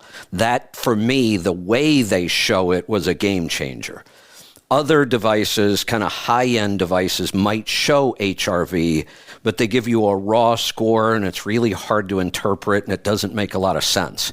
But here's what HRV is. It's heart rate variability. So if we were to say your heart is beating 60 beats a minute, we would assume, oh, it's beating once a second.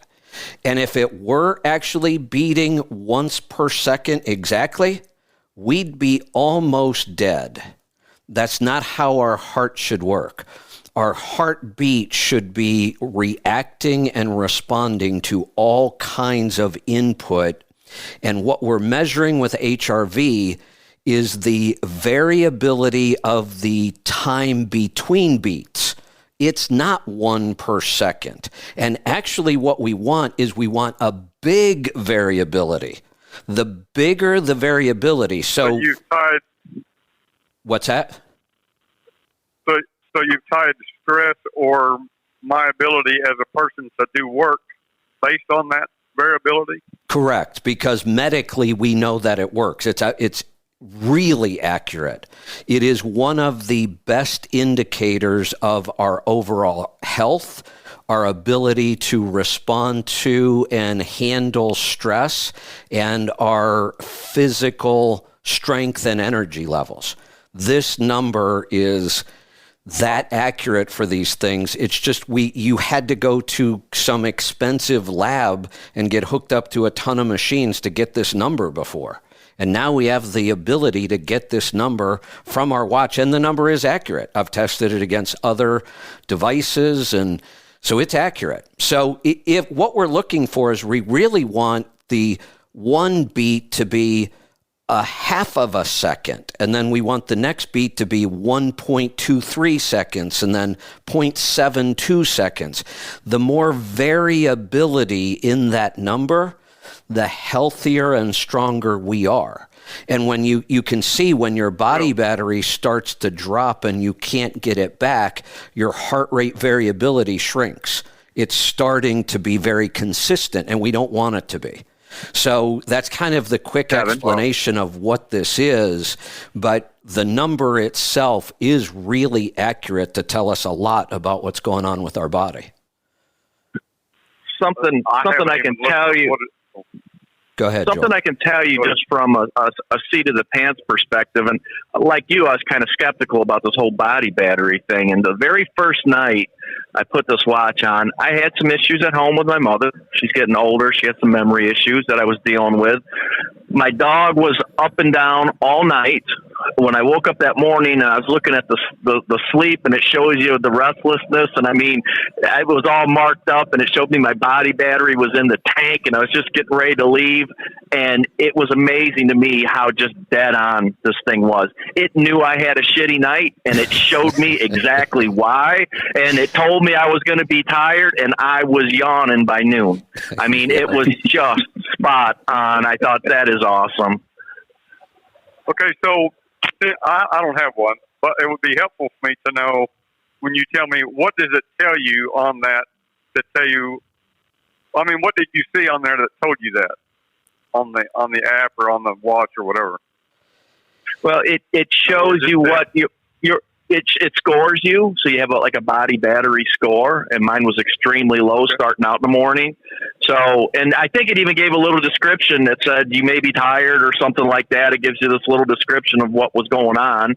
And I was like, my God, that is just spot on, because I felt like crap when I woke up. And so then I went back and I looked at the sleep, and it actually broke down how many hours of deep sleep, how many hours of light sleep, how many hours of REM sleep. And mine was just all screwed up that night. Then it also laid out a sleep timeline, and it had these little white marks that showed every time I was restless, and my dog was up and down all night, and he was wanting me to pick him up, and it picked up every one of those. I mean, it was just crazy. And so it showed me that I slept like crap, and I felt like crap the next day, and it basically said, you know, you're going to struggle, and I did. Well, it was awesome. I'm scared if the accuracy of this thing would have said on there on your sheet, it said it was your mother. That's what caused all this.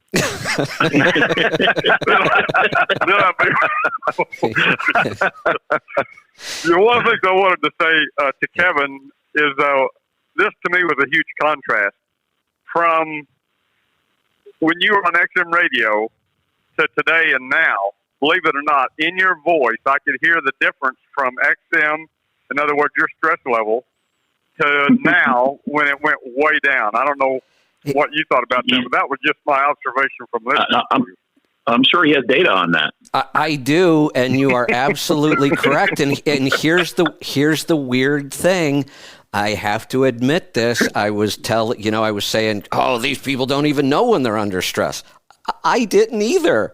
If somebody would have asked me, are you stressed because of this deal with SiriusXM? I would have said, hell no, I love doing this. This is what I do every day.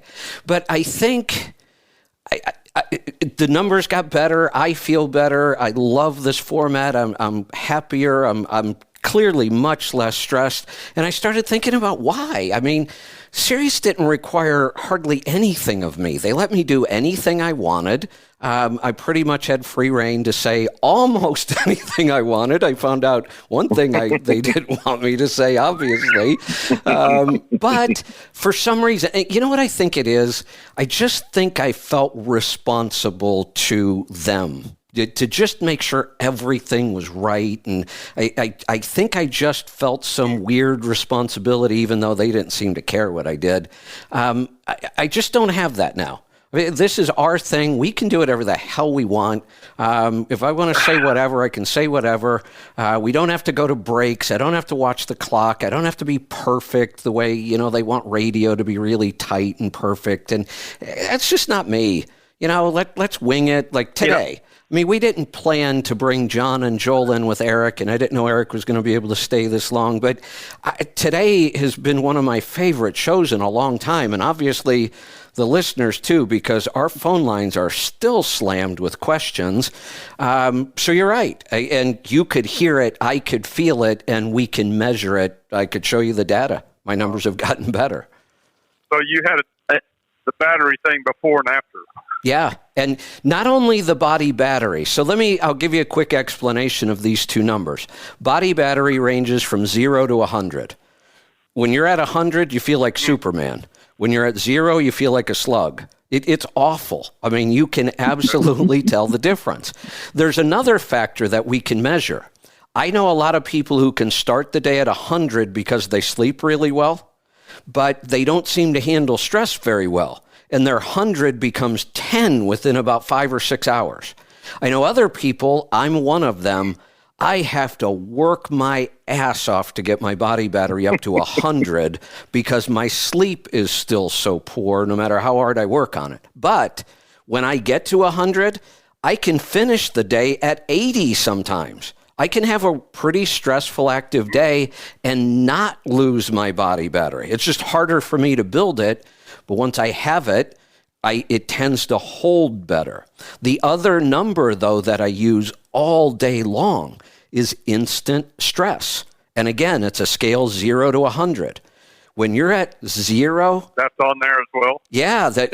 Let me check mine right now. I am at 28, which is actually pretty low considering, I'm excited and I'm moving around, and being at 28 is actually pretty darn good. This is how I developed the whole stress protocol. I figured out that 10 minutes of the X3 workout sends your stress level to 100 in a good way. That's how we build the stress muscle so that when we start off the day, we're not going to deplete our body battery so fast. So that I look at that instant stress number. That's also the number we're going to use to let drivers know how their speed and other driving habits are affecting their stress instantly. So there's a high correlation between your instant stress level and your body battery. Yep, absolutely. The higher your stress is, the faster you will deplete your body battery. Wow, amazing. The last thing I want to say, and I'll get off here, was that when he said that about seeing the video of where you're going, I forever use Google Maps to see exactly where I'm going and how to get there and where the dock's at. And to add that in there, just, I've been upset with Google in some of the things they've done, but I can't get away from the fact that their product of maps is excellent to use in my trucking business. So excellent. That's a game changer today. It really is. Several of these technologies we're talking about right now, that word keeps coming up. Joel, that's what you said about, the watch and, this satellite view of our final, mile. These are game changers. These are awesome technologies. Let's want to knock out some calls here while we've got Eric and we can get to them. We're going to go to South Carolina. Kathy, welcome to the program. Yes, hello. I wanted to ask I got the Garmin Diesel watch when it first came out, when Kevin put it on his website. And I was having issues where I get up before midnight so it's not recording my sleep all the time. So I contacted customer support and then a couple emails back and forth, and I've never heard anything back. But it seemed like it worked for like 2 days when they did an update, and then it quit working again. So every time I get up before midnight, it records that I didn't sleep at all.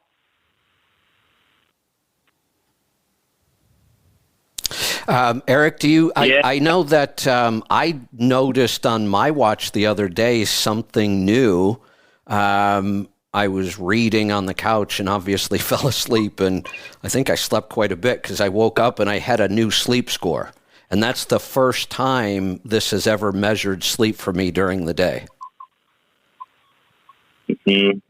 Yeah, I will say, if you live a lifestyle that, I would say it's typical, where you're sleeping, not sleeping, at night, got a whole kind of schedule where maybe you don't sleep for 8 hours in one chunk, maybe you sleep, 3 hours here or 2 hours there. Those kind of people who do that, definitely it messes with our algorithms. We have a harder time getting the sleep scores measured as accurately as somebody who is a little bit more consistent. So, there's definitely some limitations there in the technology of being able to cover every single base. So definitely keep playing around with it, trying to determine where those limitations are. And if you are having specific issues still, I mean, customer support should be able to specific answers as how this works or why it happens.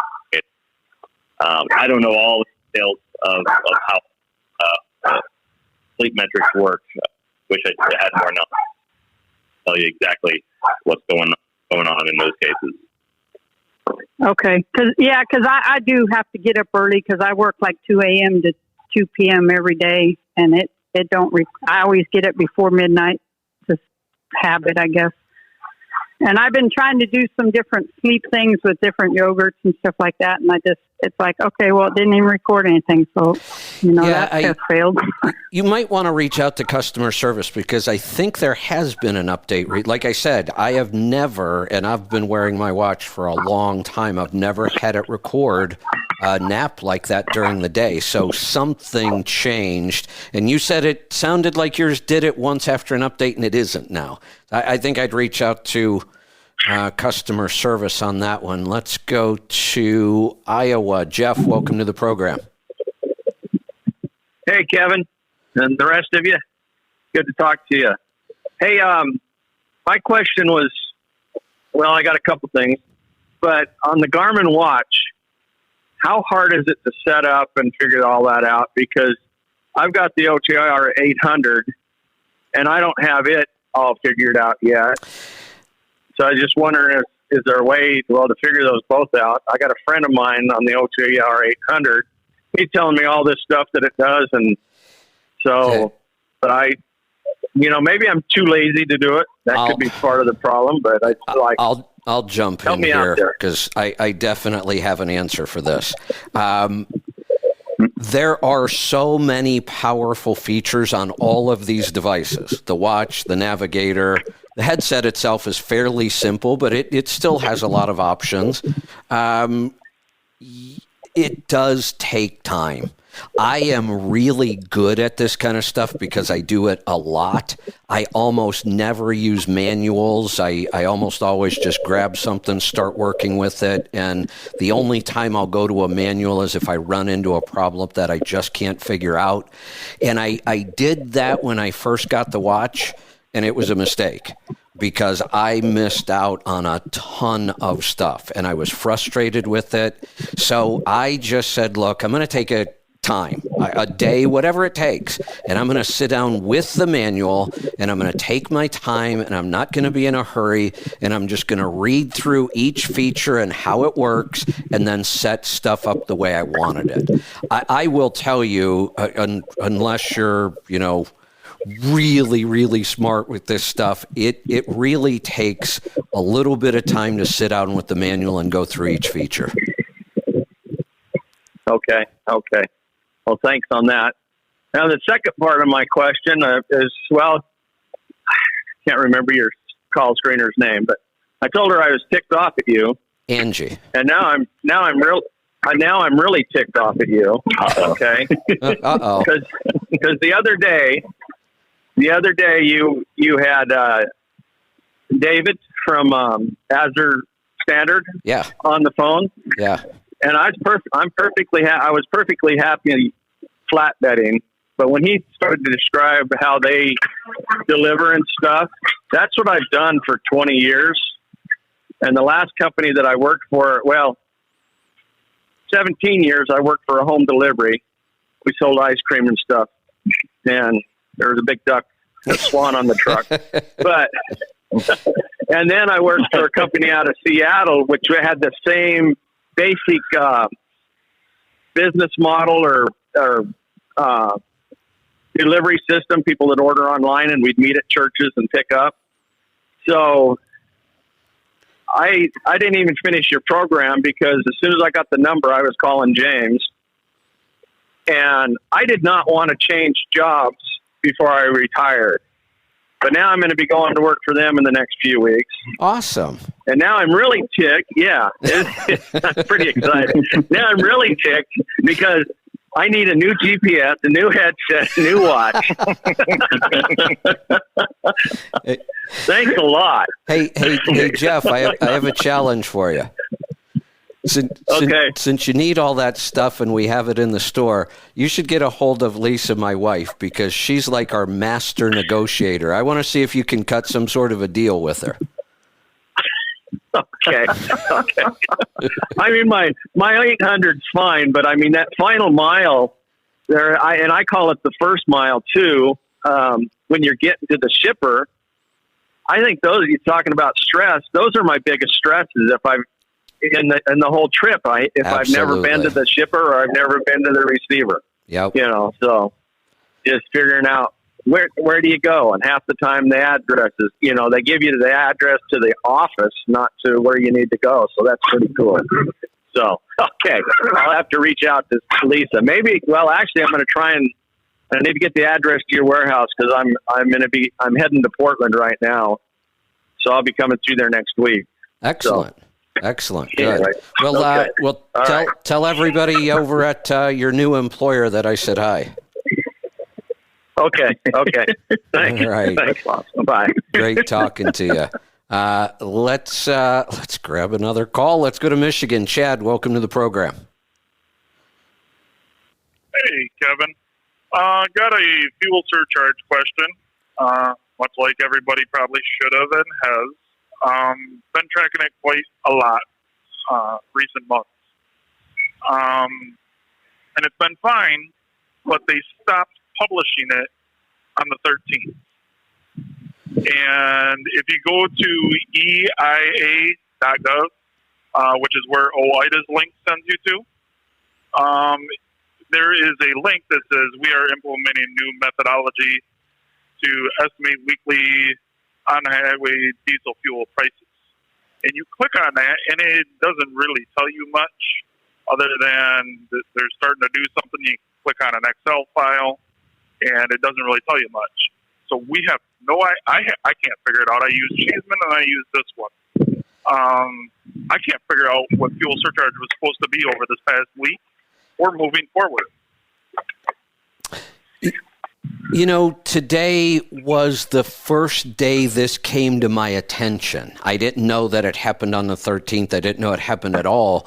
But this morning when I was scrolling through and, reading the news and all that, I saw a bunch of posts and people were saying they haven't updated the national average fuel price. Here's the thing. When we talk about their methodology, I think they mean their methodology for figuring out what the average price is. The methodology for a fuel surcharge is pretty straightforward. It's a calculation. I can't imagine that we're going to change that. So they must be talking about how they come to that weekly average price. There is I think if you go to truckmiles.com, let me go check that out. It used to be here. Truckmiles.com is a service of ProMiles.com, one of our partners forever. Love that company. Their idea for fuel surcharge, and it didn't really take off, they've had this around for years now, was that we shouldn't even be using the Department of Energy's price because it's too broad. It's big averages for big areas and zones, and their system actually allows you to set your fuel surcharge by the lane. So you put in, on this trip, I'm going from Cleveland to Austin, and it gives you what your fuel surcharge should be for that lane that day. Yeah, but that might not be necessarily. I'm under contract, right? I'm leased onto a company, and they use the U.S. national average, and that's why it raised a flag to me. I've been able to stay ahead of it, and then the end of the week, maybe it might lose out 2-3 cents a gallon, depending on how you're doing and where you're running. But it says in their methodology, it said it will be done in a survey. Like, how is this survey? You know what I mean? It's like, how do I get on this survey? Because I agree, it's very widespread. Yeah, so you get involved in the survey. Yeah, I guess the problem right now that I see is you're right. If the DOE isn't updating their price, what are fleets doing? Are they just waiting and just using what their last number was? Yeah, but you can't. You know how fast of a hole you'll dig if prices drop 20 cents a gallon. No, I get it. You're right. You're losing. And here we are. It's the government we have to deal with here, unless the fleets are willing to go use a service like Truck Miles. And that was the whole idea. When ProMiles developed this, they wanted the industry to start to adopt this.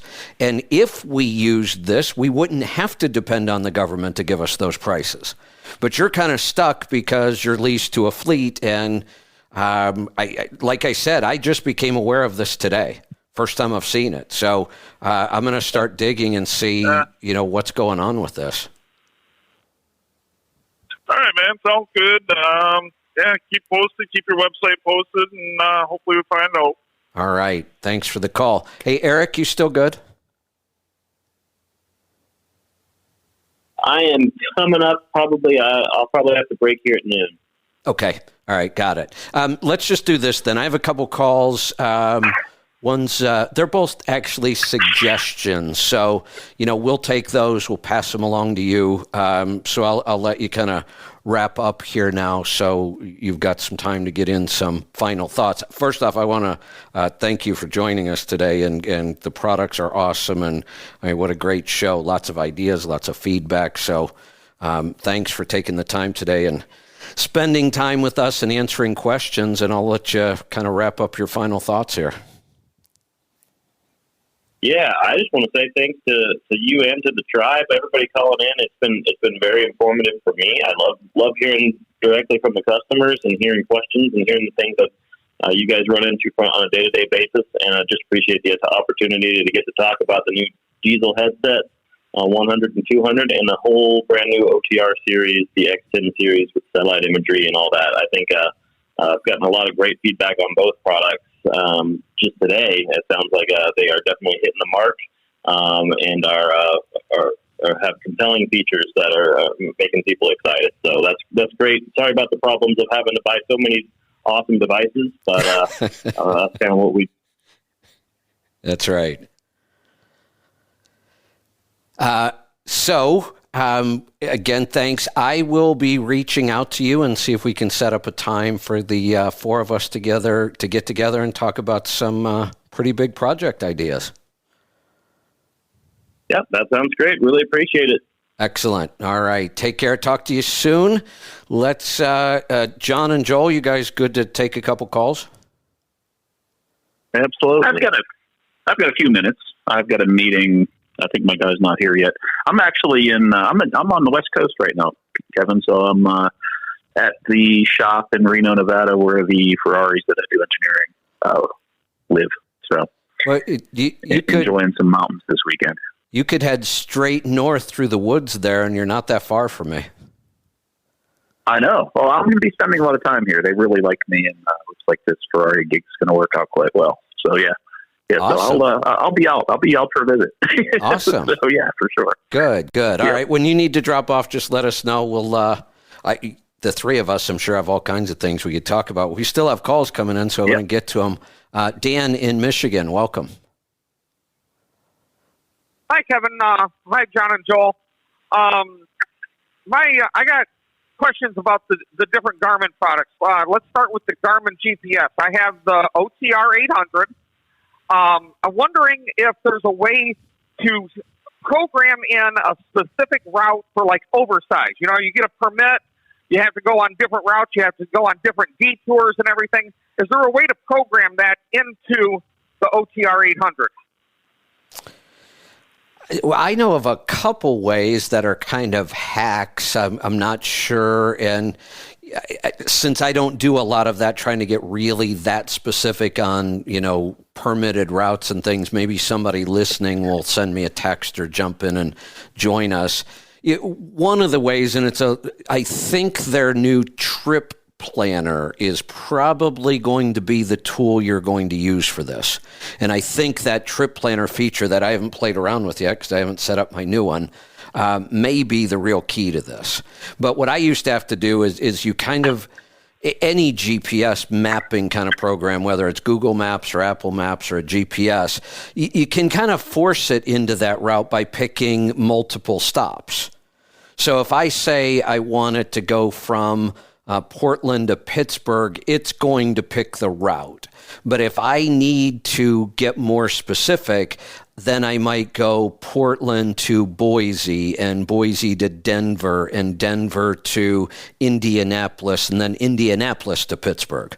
And by doing that, I can kind of force the route I want. But I think this trip planner feature is going to be the tool that's going to help you for this.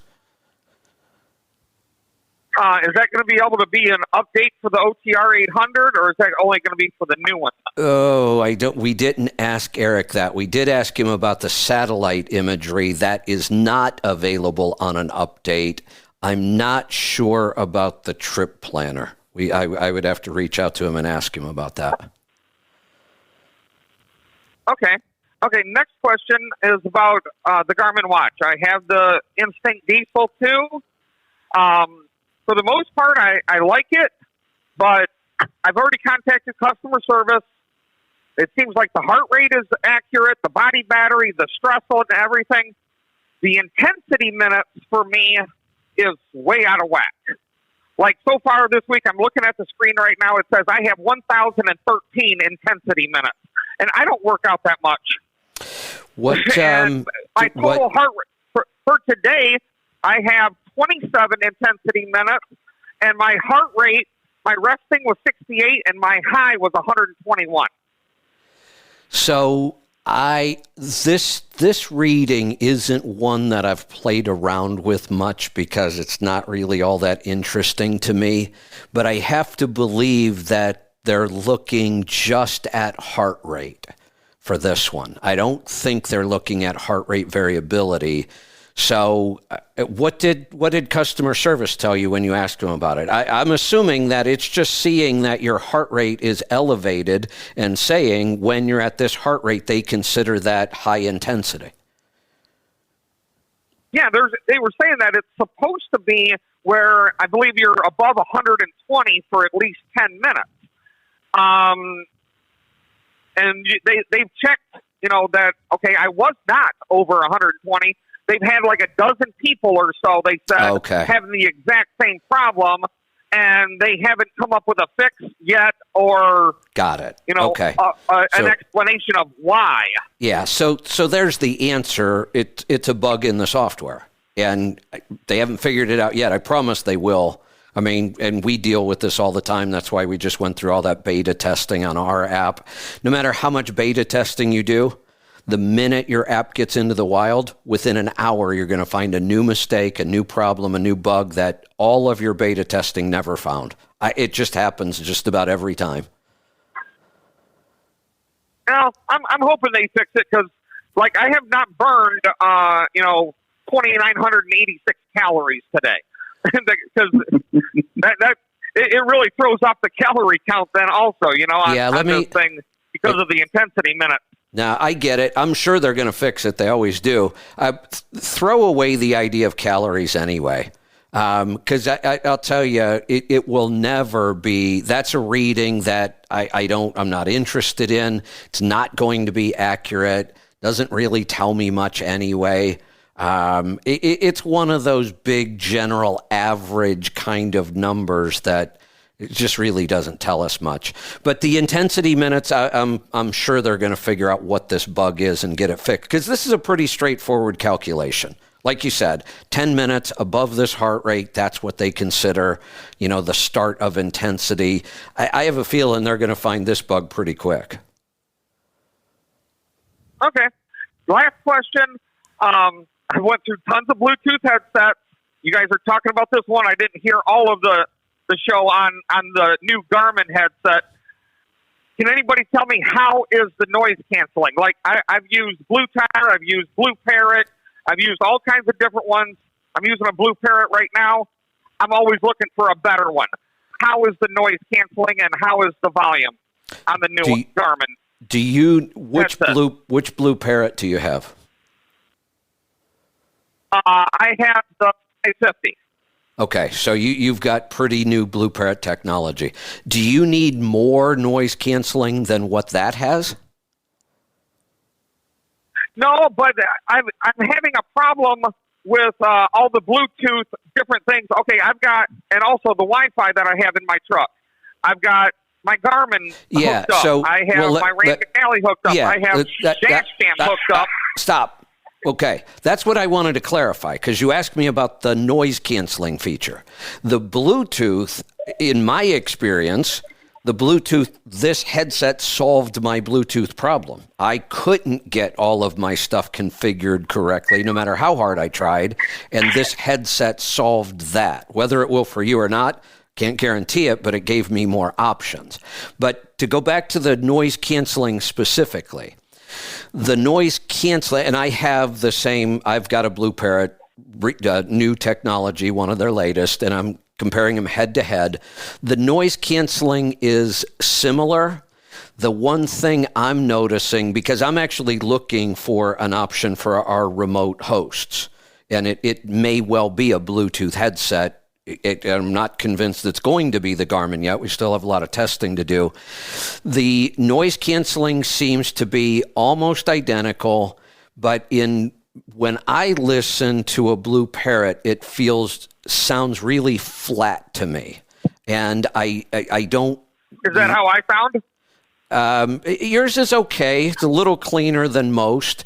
I think so far what I've done, the Garmin has about the same noise canceling capability, not more, about the same.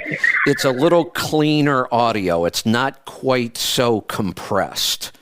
So they're very similar as far as that part of it goes. I just did a garden video the other day on Healthy Tribe Live. I just walked around the garden with my phone and, kind of showed everybody the garden and what I was doing. And I'm in the gorge here. 40-mile-an-hour winds are just a normal day for us. The wind was horrendous.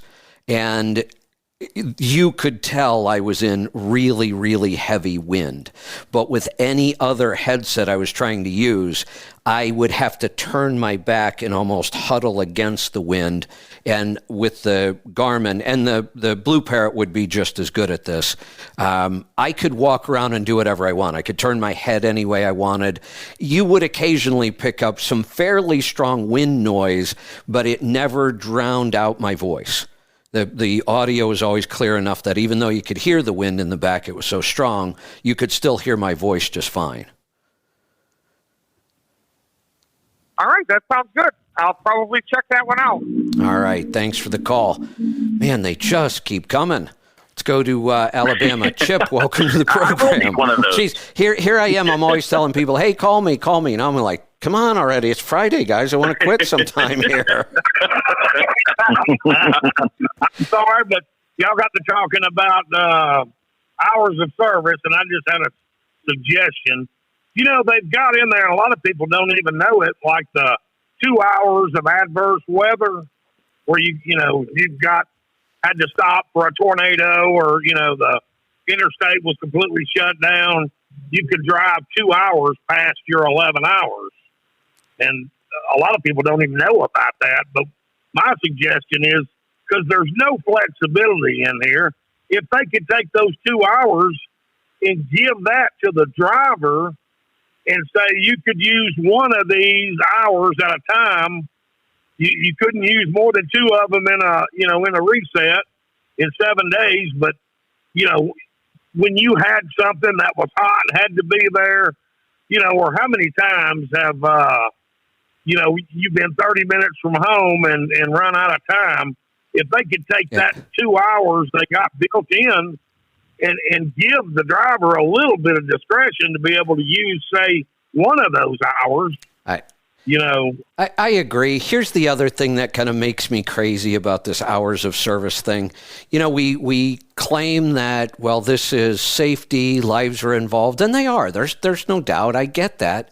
But if it's that important, why do we have all these exemptions all the time? Why do we waive hours of service for COVID, or we waive hours of service for this, or, the propane haulers need a little more time and well, if we can do all these waivers, why do we have all these strict rules all the time? Yeah, give the driver a little flexibility. I mean, we know whether we're safe to drive, and whether you're doing a plant shutdown, and if you're not there, you got the whole crew standing around waiting. If they could, go ahead. If they could just open that up and give us a little flexibility, give us the 2 hours to use in your 70, and you can only use one at a time. I mean, that's very little, but I think it's a good idea. Deal, Yeah, it'd be I a like big that. deal on a plant shutdown or something. Yeah. I'd just like to get that out there so more people think about that and maybe suggest it, Yeah, I like that. Joel, were you going to say something? Yeah, I agree with that, and this is exactly where I was going with the whole Garmin watch thing. So he just made the statement, we know when we're okay to drive. Wouldn't it be great if we could say, yeah, I know I'm okay to drive, and this kind of proves that I'm okay to drive? Yeah. My stress level's low, my sleep was good. Why make it only usable once in a while? If your numbers are good, you should be able to run out that extra 2 hours every time your stress levels are low and your sleep is good. Use it whenever you want. That's and even not better. Be limited. See, this is what I hate about, these static solutions to dynamic situations. Just what this guy's talking about here. If you feel good, and we know when we feel good, at least we think we know when we feel good. And now we've got data that backs that up. It should just, boom, Bluetooth that information right into your electronic log. Says, hey, your numbers are good. You got an extra 2 hours. Do what you want with it. You're in good shape. So just do it. Again, I'm in total agreement with this, and I freaking love the idea.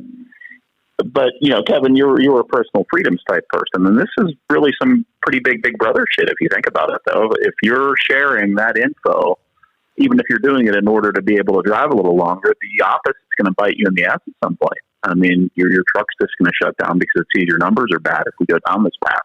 Which, again, personally, I think that's okay. That doesn't bother me. But there are people out there in the world. I mean, yeah, seriously. John, you have in my belief system, I'm okay with it because I to me, I'm like, give up. I mean, the Big Brother is there and watching, and my phone's listening to me all the time and so forth. And I've resigned to the fact that that's just the world that we live in now. But there are people out there, especially in our community, who probably aren't going to like that. So it's something to think about. Yeah. I agree, but this is kind of where we have our baseline rules that are, kind of static like they are right now. And that's just the baseline. That's what you operate off of. And then just have it as a voluntary thing. If you choose to do this, this is what the potential kind of reward is for using the technology. Yeah. Yeah, absolutely. But you got to take the bad with that as well, right? Yeah, So- John. you know what? I'm all for it. Me too. Yeah, John, you're right. My first reaction is, I really don't want somebody looking over my shoulder like that. But here's the thing: the rules are already there that restrict us. we have all the downsides. If we can use this technology, and again, I'm with Joel, nothing mandatory, totally voluntary. If you want to be in this program, then yes, you have to give up some of this data. If there's enough of an upside with that, I'm okay. Right now, we have no upside. We just have the static system that punishes you, makes you drive when you're tired. You can't drive when you feel like you should drive. So something that would change that I could control. I don't have to do it. It's not mandatory.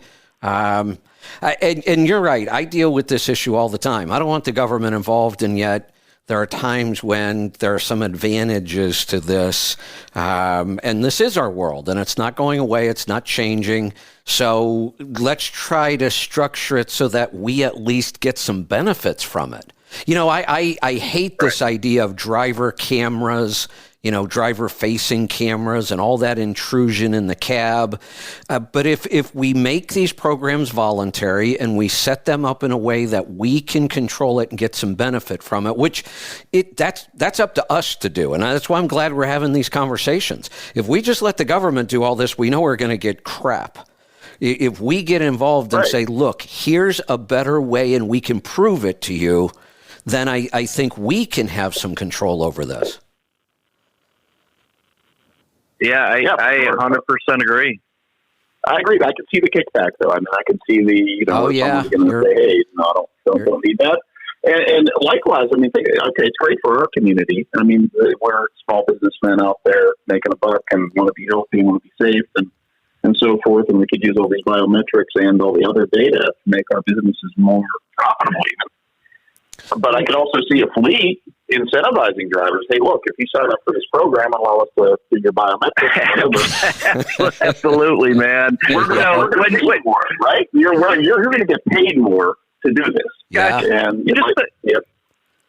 think about this from a dispatch point of view. So we all know the guy that can schmooze the dispatcher, he gets all the cream. He always does. It's just, there's always that guy that is very charming. He's got the personality, and he can schmooze a dispatcher, and he always gets the load. So imagine if the dispatcher comes in the morning, they bring up a list, and here's a bunch of battery settings. They've got the this guy's at 15, but he's schmoozing the hell out of the dispatcher. At that point, you know better. I better not give this guy this load. There's somebody else that I better drop it on. And so this thing just makes so much sense. Now, I agree. It would have to be voluntary. No doubt about it. It could not be mandated. It would have to be a voluntary thing. But, wow, just what this could do for safety and just really, I think the overall health of the driver, I think it would just be phenomenal. Safety, efficiency, profit. It's just all around. It's better to integrate it all, for sure. But that said, guys, I got to bounce. My meeting here and has been waiting for me for a few minutes, and I'm going to have to jump into that. So I'll catch up with you next week. All right, great stuff. Great talking to you. I'll get something set up with. Thanks. And I'll be in touch, Kevin. Like I said, I'm going to be out west a lot. Perfect. So let's have a meeting with Eric. Okay. Yep, we'll do. All right. Good deal. All right. Thanks. Let's grab a couple calls, and I'm trying to clear the board here. Let's go to Alabama. Paul, welcome to the program. Howdy. The Garmin watch. I haven't worn a watch for 41 years, but this body battery, that's kind of hard to say if you don't think about it. Battery. Everybody says it wrong. It happens all the time. You get all tongue-tied. Battery. I know. BB reading. There we go. Yeah. So most of these new car manufacturers, they don't like you wearing jewelry and watches and exposed belt buckles and all that. And some of them, they keep a close eye on it. So, but I'm probably going to take it off when I'm loading anyway. So if I can take it off for hours a day and then I put it back on, and kind of think it's a new day, or is it going to screw up the readings or what? The longer you keep it on, especially at night, being able to wear it at night is pretty important. It picks up a lot of data throughout the night. If you take it off for short periods of time during the day or even a couple hours, you will get some interruption in some of your readings. And I've done it to test it a couple times. It usually picks up and gets pretty accurate again within about 30 minutes of putting it back on. I'm like you. I haven't worn a watch since I was in the military. I've just really never worn a watch much of my life until now. With this thing, it just never comes off. Like I said, I only have to charge it once a month. I'll tell you this, though. As far as being able to like damage the paint or something on a car, you'd have a hard time doing any damage to a car wearing this watch. It's all like soft surfaces.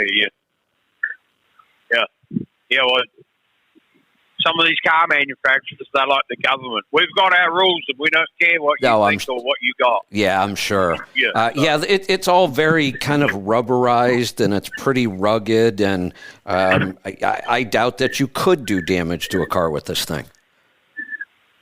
Yeah, because a friend of mine, he has a very high stress level, and I'm just about tempted because I told, and he does have some weight issues as well. But I told him, I said, I don't care what diet you go on or what you do, you will not lose weight till you get your stress under control. But I'm just about tempted to buy him one and give it to him just so let him know what he's dealing with, because he can have a short fuse and you can say the wrong thing and he flies off the handle. So it's crazy.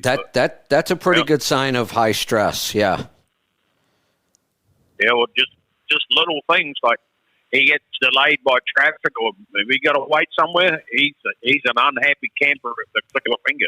So do him a favor, get him one. Yeah.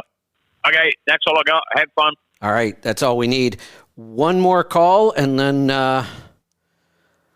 Joel and I will wrap this up with some final thoughts. Let's go to Texas. BJ, welcome to the program. Let me try that again. There you go. Hello, sir. How are you? There you are. Good. What's on your mind today? I had a question. I had a question for the Garmin guy, and he's gone. But when I first started driving a truck 2.5, 3 years ago, I got a Garmin, and it had bad time of keeping my location. It would take me off the freeway and put me on a frontage road and out in the middle of the desert. And so I took it back and got a Rand McNally. And of course, then I had a lot of problems with it. But long story short, I've got the Garmin 800 OTR, and I'm still having issues. I've sent them back. I've done factory resets, talked with the person troubleshooting with Garmin. I recently just bought a brand new one, and it's in the box. At any rate, it will just lose satellite reception altogether. Okay. That helps. I was wondering what was happening. So a couple things come to mind, location within the vehicle kind of thing, but I have to believe you're close enough to glass that shouldn't be bothering things. My next thought, and I would think they would have gone through this with you on the troubleshooting, do you have some other device in there that's almost acting like a jammer on the signal kind of thing, interfering with it? That was the next thing I was going to say. I bought a USB splitter that I plugged it into my stereo, and it gave me 3 USBs. Well, I fought this GPS. I would take it off the mount and hold it in my waist. It would start working. I'd put it back on. It'd stop. I'd hold it by the window. And I finally figured it out. It was that splitter. And I threw that thing out the flipping window. Okay? And it started working. Now, it started doing the satellite reception thing again, and I have torn this truck apart. I've unplugged my Garmin dash cam and CV and all kinds of stuff, and I can't figure it out. Weird. And for me, being in the coach, and I said a lot of times when I do my trip planning, I'll just grab it off the dash where it's really close to glass, and then I take it back. I'm kind of in the living room, dining room. I have never had a GPS signal problem at all. And you've already talked to customer service and tech support. I don't know. This one's a little confusing. If we don't have something interfering with it, I don't know why you would have that problem. Yeah, I've tried literally everything. I bought a new phone charging cord from the truck stop, and I had it up in front, and I took and unplugged it, threw it in the back. I've unplugged everything that I can think of. Huh. And I'm just scratching my head now. I mean, I love am the too. new Garmin. Yeah, but even today, as I was waiting for to get on the call with you, it'll drop signal, and I'll just pull it off and hold it over by the driver's window, and it'll start working again, and I'll click it back on the base again. Sometimes it'll go all day, 2 days or whatever, and all of a sudden, this morning, as soon as I started out on the trip, no satellite reception. Yeah, and we know it's not the unit itself because you've had the same thing with multiple units. So it's clearly something. And I have to believe that there is something that's causing this because I get tons of feedback from people and they tell us all the stuff that doesn't work and what's going wrong, and we pass it along to Garmin, and that's how they keep making things better. This is not a common complaint. I do not get complaints about GPS signal. Yeah, so I was hoping he would be able to kind of lead me in the direction of something that I could look for. Is there? Do you have other friends that drive truck? Yes. Could you give it to them and see if they have a problem in their truck with it? Probably could. Yeah. That's how we troubleshoot. You know, does it do it here? Does this solve it? So here's a variable. This is acting odd. I've never seen a unit. The GPS signal has not been an issue at all with these things. So I'm thinking we know it's not the unit. You've tried cords. That didn't do it. Maybe it is something in this truck. And if we could verify that, then we know we can start putting time into trying to figure out what it is, and we're not chasing a dead end. That would be my next step if this were my problem and I were trying to troubleshoot it. I'd let somebody else in another truck use it for a week and see if they have any issues. I'm pretty convinced it's something in the truck. Because like I said, I can hold it over to the window and it'll start working fine. Right. I put it back on the base. Right. So you don't have tinted windows in your truck, do you? No. Okay, because sometimes window tinting will play with a GPS signal. Oh, I'll tell you something we just had a really difficult time with. This little town I live in, we're right on the Columbia River. Washington's on the other side.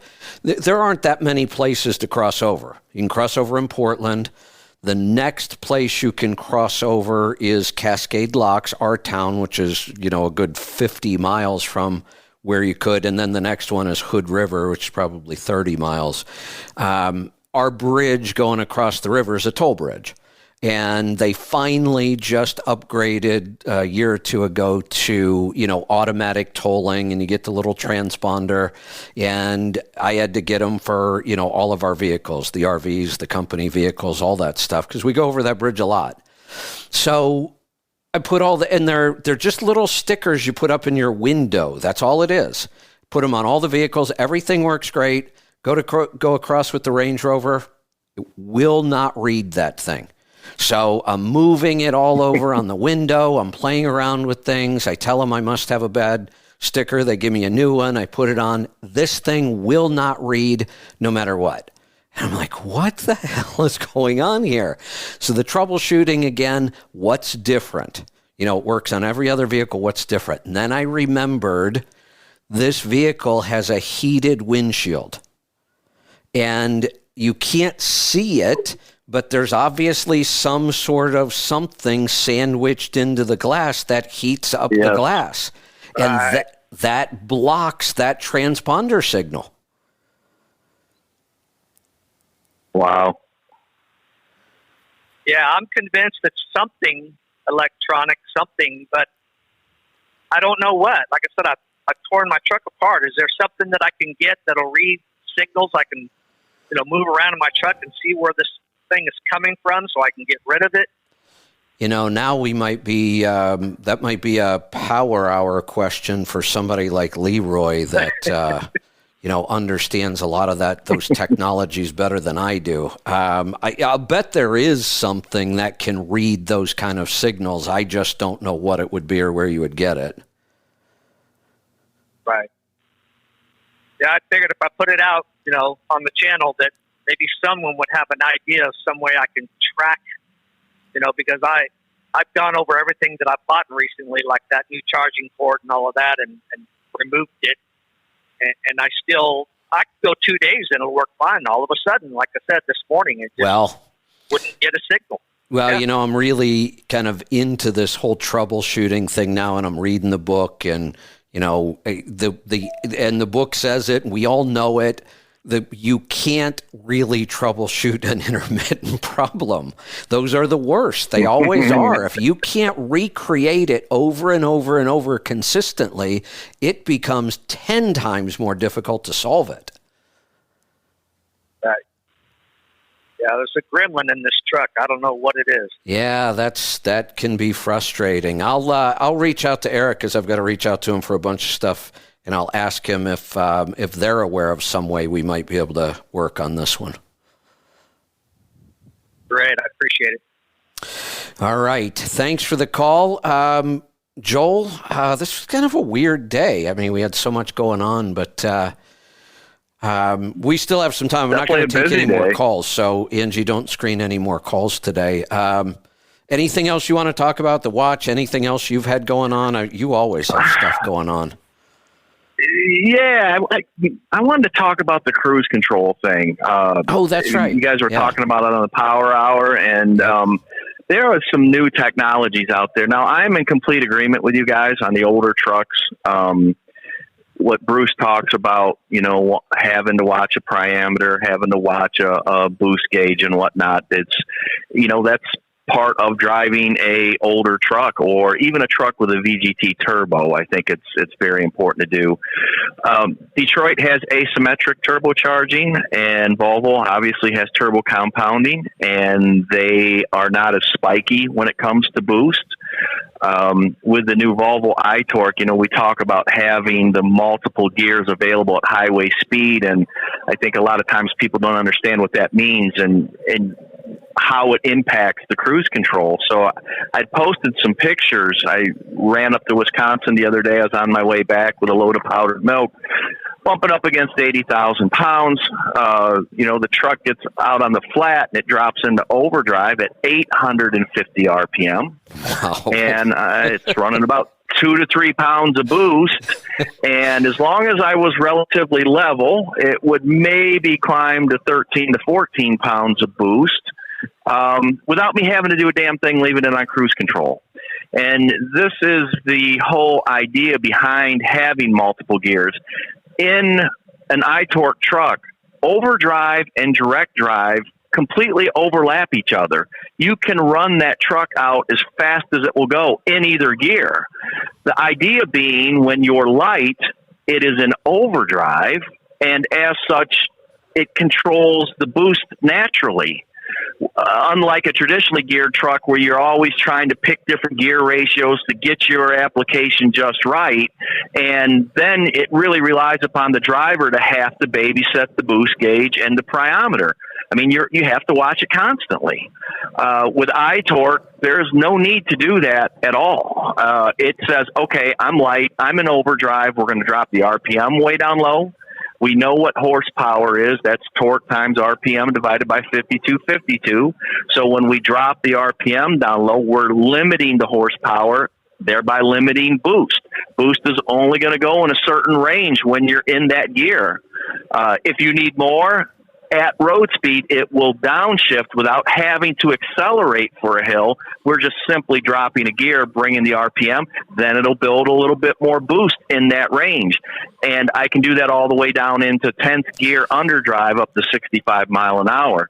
So I mean, quite literally, with the iTorque, there is absolute zero need to babysit boost or a priometer. It just, you don't have to do it. So I get it with the older trucks, and with a variable geometry turbo, you absolutely have to. But you know, the newer technology, that requirement kind of goes away. Well, you know, and on Cruise, you touched on this a little bit, but the new generation Cruise now uses GPS data to know what's coming, to know that we have this grade for this long, and we're now using that data to make the cruise control more efficient than the driver could be, when before the cruise was less efficient than the driver could be. That's a 180-degree change. So absolutely, the truck anticipates what's in front of it, and because of the wide gear selection in the case of the Volvo, it has on what operating mode you put the truck in. If you want extreme efficiency, it's going to do something a little bit different than if you have it in performance. So quite literally, you have 3 separate tunes. You have map-based IC, so the truck can anticipate and use each one of these individual tunes to its fullest potential. And it completely relieves the driver of babysitting the truck. It allows you to focus on efficiency and time management, what the driver should be focused on. And we shouldn't be surprised. We know that the driver has an impact on something like 30 to 40% of fuel economy. That's big. There's almost nothing else that affects fuel economy that much. So what we're really talking, here's part of the problem. Go back to the early 2000s with the first automated transmissions, and they tried to convince us that those transmissions were better than we were. And they weren't. They could have been. But they weren't there yet. We didn't have the technology. They weren't that efficient. The shift points weren't as magical as they told us they were going to be. And the Cruise was still dumb for the most part. Now, we do have transmissions, finally, that get this, and they shift right, and they work with the engine and the gearing, and they have the GPS data. But again, I swear we're so bad in this industry at bringing out technologies before they're ready, and then people get an opinion and an attitude about them, and it becomes twice as hard to overcome. But here's really all we're talking about. When any of us try to help drivers with how to drive for fuel economy, watch this, ease off before the top of the hill, use the downhill to get a little speed. We were teaching individual drivers. You have to teach each driver how to do that. Then the driver's got to practice it, and he's got to get better at it. And, wake up with a low body battery one day, and you're all stressed out, and watch how fast all of those things go out the window. And all we're saying is, if we could teach a driver to do that, we could also teach the ECM to do it, and once you program it, you're done. You don't have to teach 300,000 drivers, and ECMs don't have bad days. They either work, and they work exactly the same every time, or they break, and then you go fix it. You're 100% correct. And there's a fair bit of AI that goes into this, where the truck actually learns as you go. Obviously, there are a bunch of parameters that you go in there and you can kind of, give it a head start by adjusting parameters that in certain places to make it maybe perform a little bit optimally in each mode to how you prefer it. But over time, it will figure it out itself, and it gets really, really good. And, with all the other added stresses that truck drivers have, if you don't have a boost gauge and fun to watch, it gets to be old after a while. Yeah. It just does. Yeah, it does. Focus on, do we really need to be focusing on that? I get the old school drivers that this has been pounded into their head, and they absolutely believe that you have to watch it. I get that. I was there myself at one point, but the reality is we really need to be focusing on the safety, the traffic, our time management, things like that, rather than watching the dash. We really want to get away from having to watch the dash, and the new technologies, they really enable us to do that. There's no question about it. You know, it's no different. I can say that I truly enjoy shifting a truck. I love it. But you know what? Honestly, I don't want to do it all the time, every day, 70 hours a week. So at some point for me, give me the automated manual. There are several advantages to them, and I don't need to be a super trucker all the time. I would prefer, if I'm going to be out there 70 hours a week, that I don't have to shift. I completely agree with you. I loved my 68 Impala Super Sport convertible. Loved that car.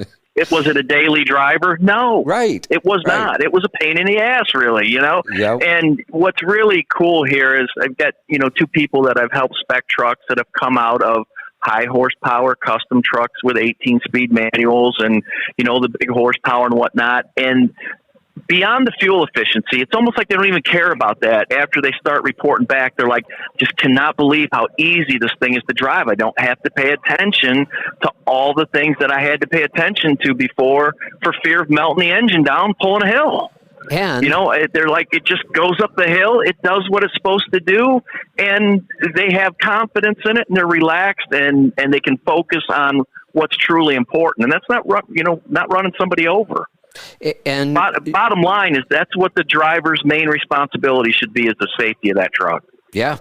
You've done a lot of multi-stop kind of things, P&D, that kind of stuff. So you get this.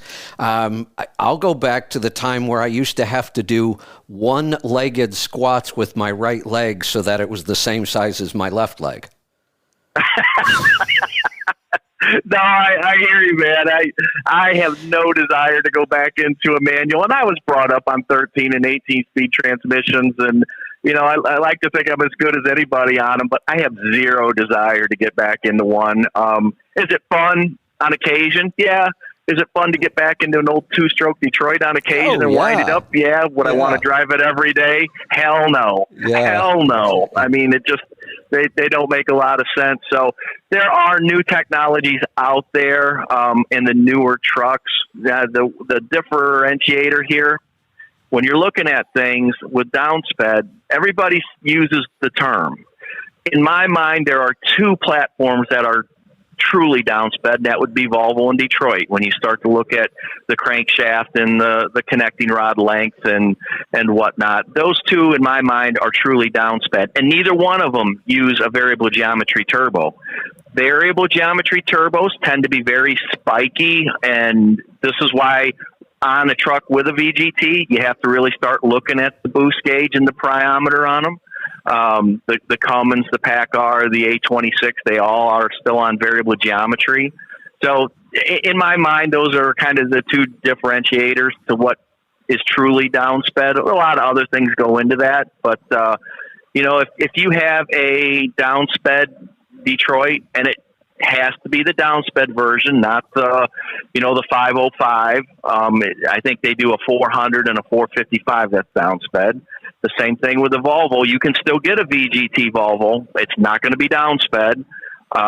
You're not going to get the killer fuel efficiency out of it when you're over the road, and it's going to be much more difficult to drive for fuel efficiency. So, the Volvo's TC concept and Detroit's asymmetric turbo and the downsped variants, you really shouldn't have to babysit that truck much. Yep, I agree.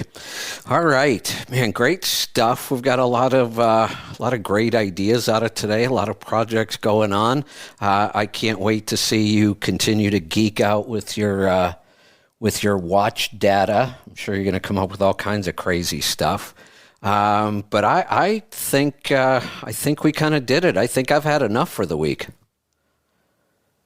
Yeah, I think so. I think something we may want to consider doing if Garmin has some interest and maybe Volvo has some interest.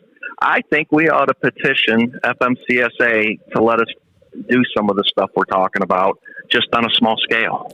Let's work on that. I can't think of anybody, that could pull this off better than the group we've put together right now. The three of us, your connections with Volvo, our connections with Garmin, with several other of our partners, lots and lots of experience with all these issues. It's a big project. There's no doubt. Anytime you got to get, the government involved, it's going to be a big deal. But I don't think there's anybody else that could pull it off the way we could.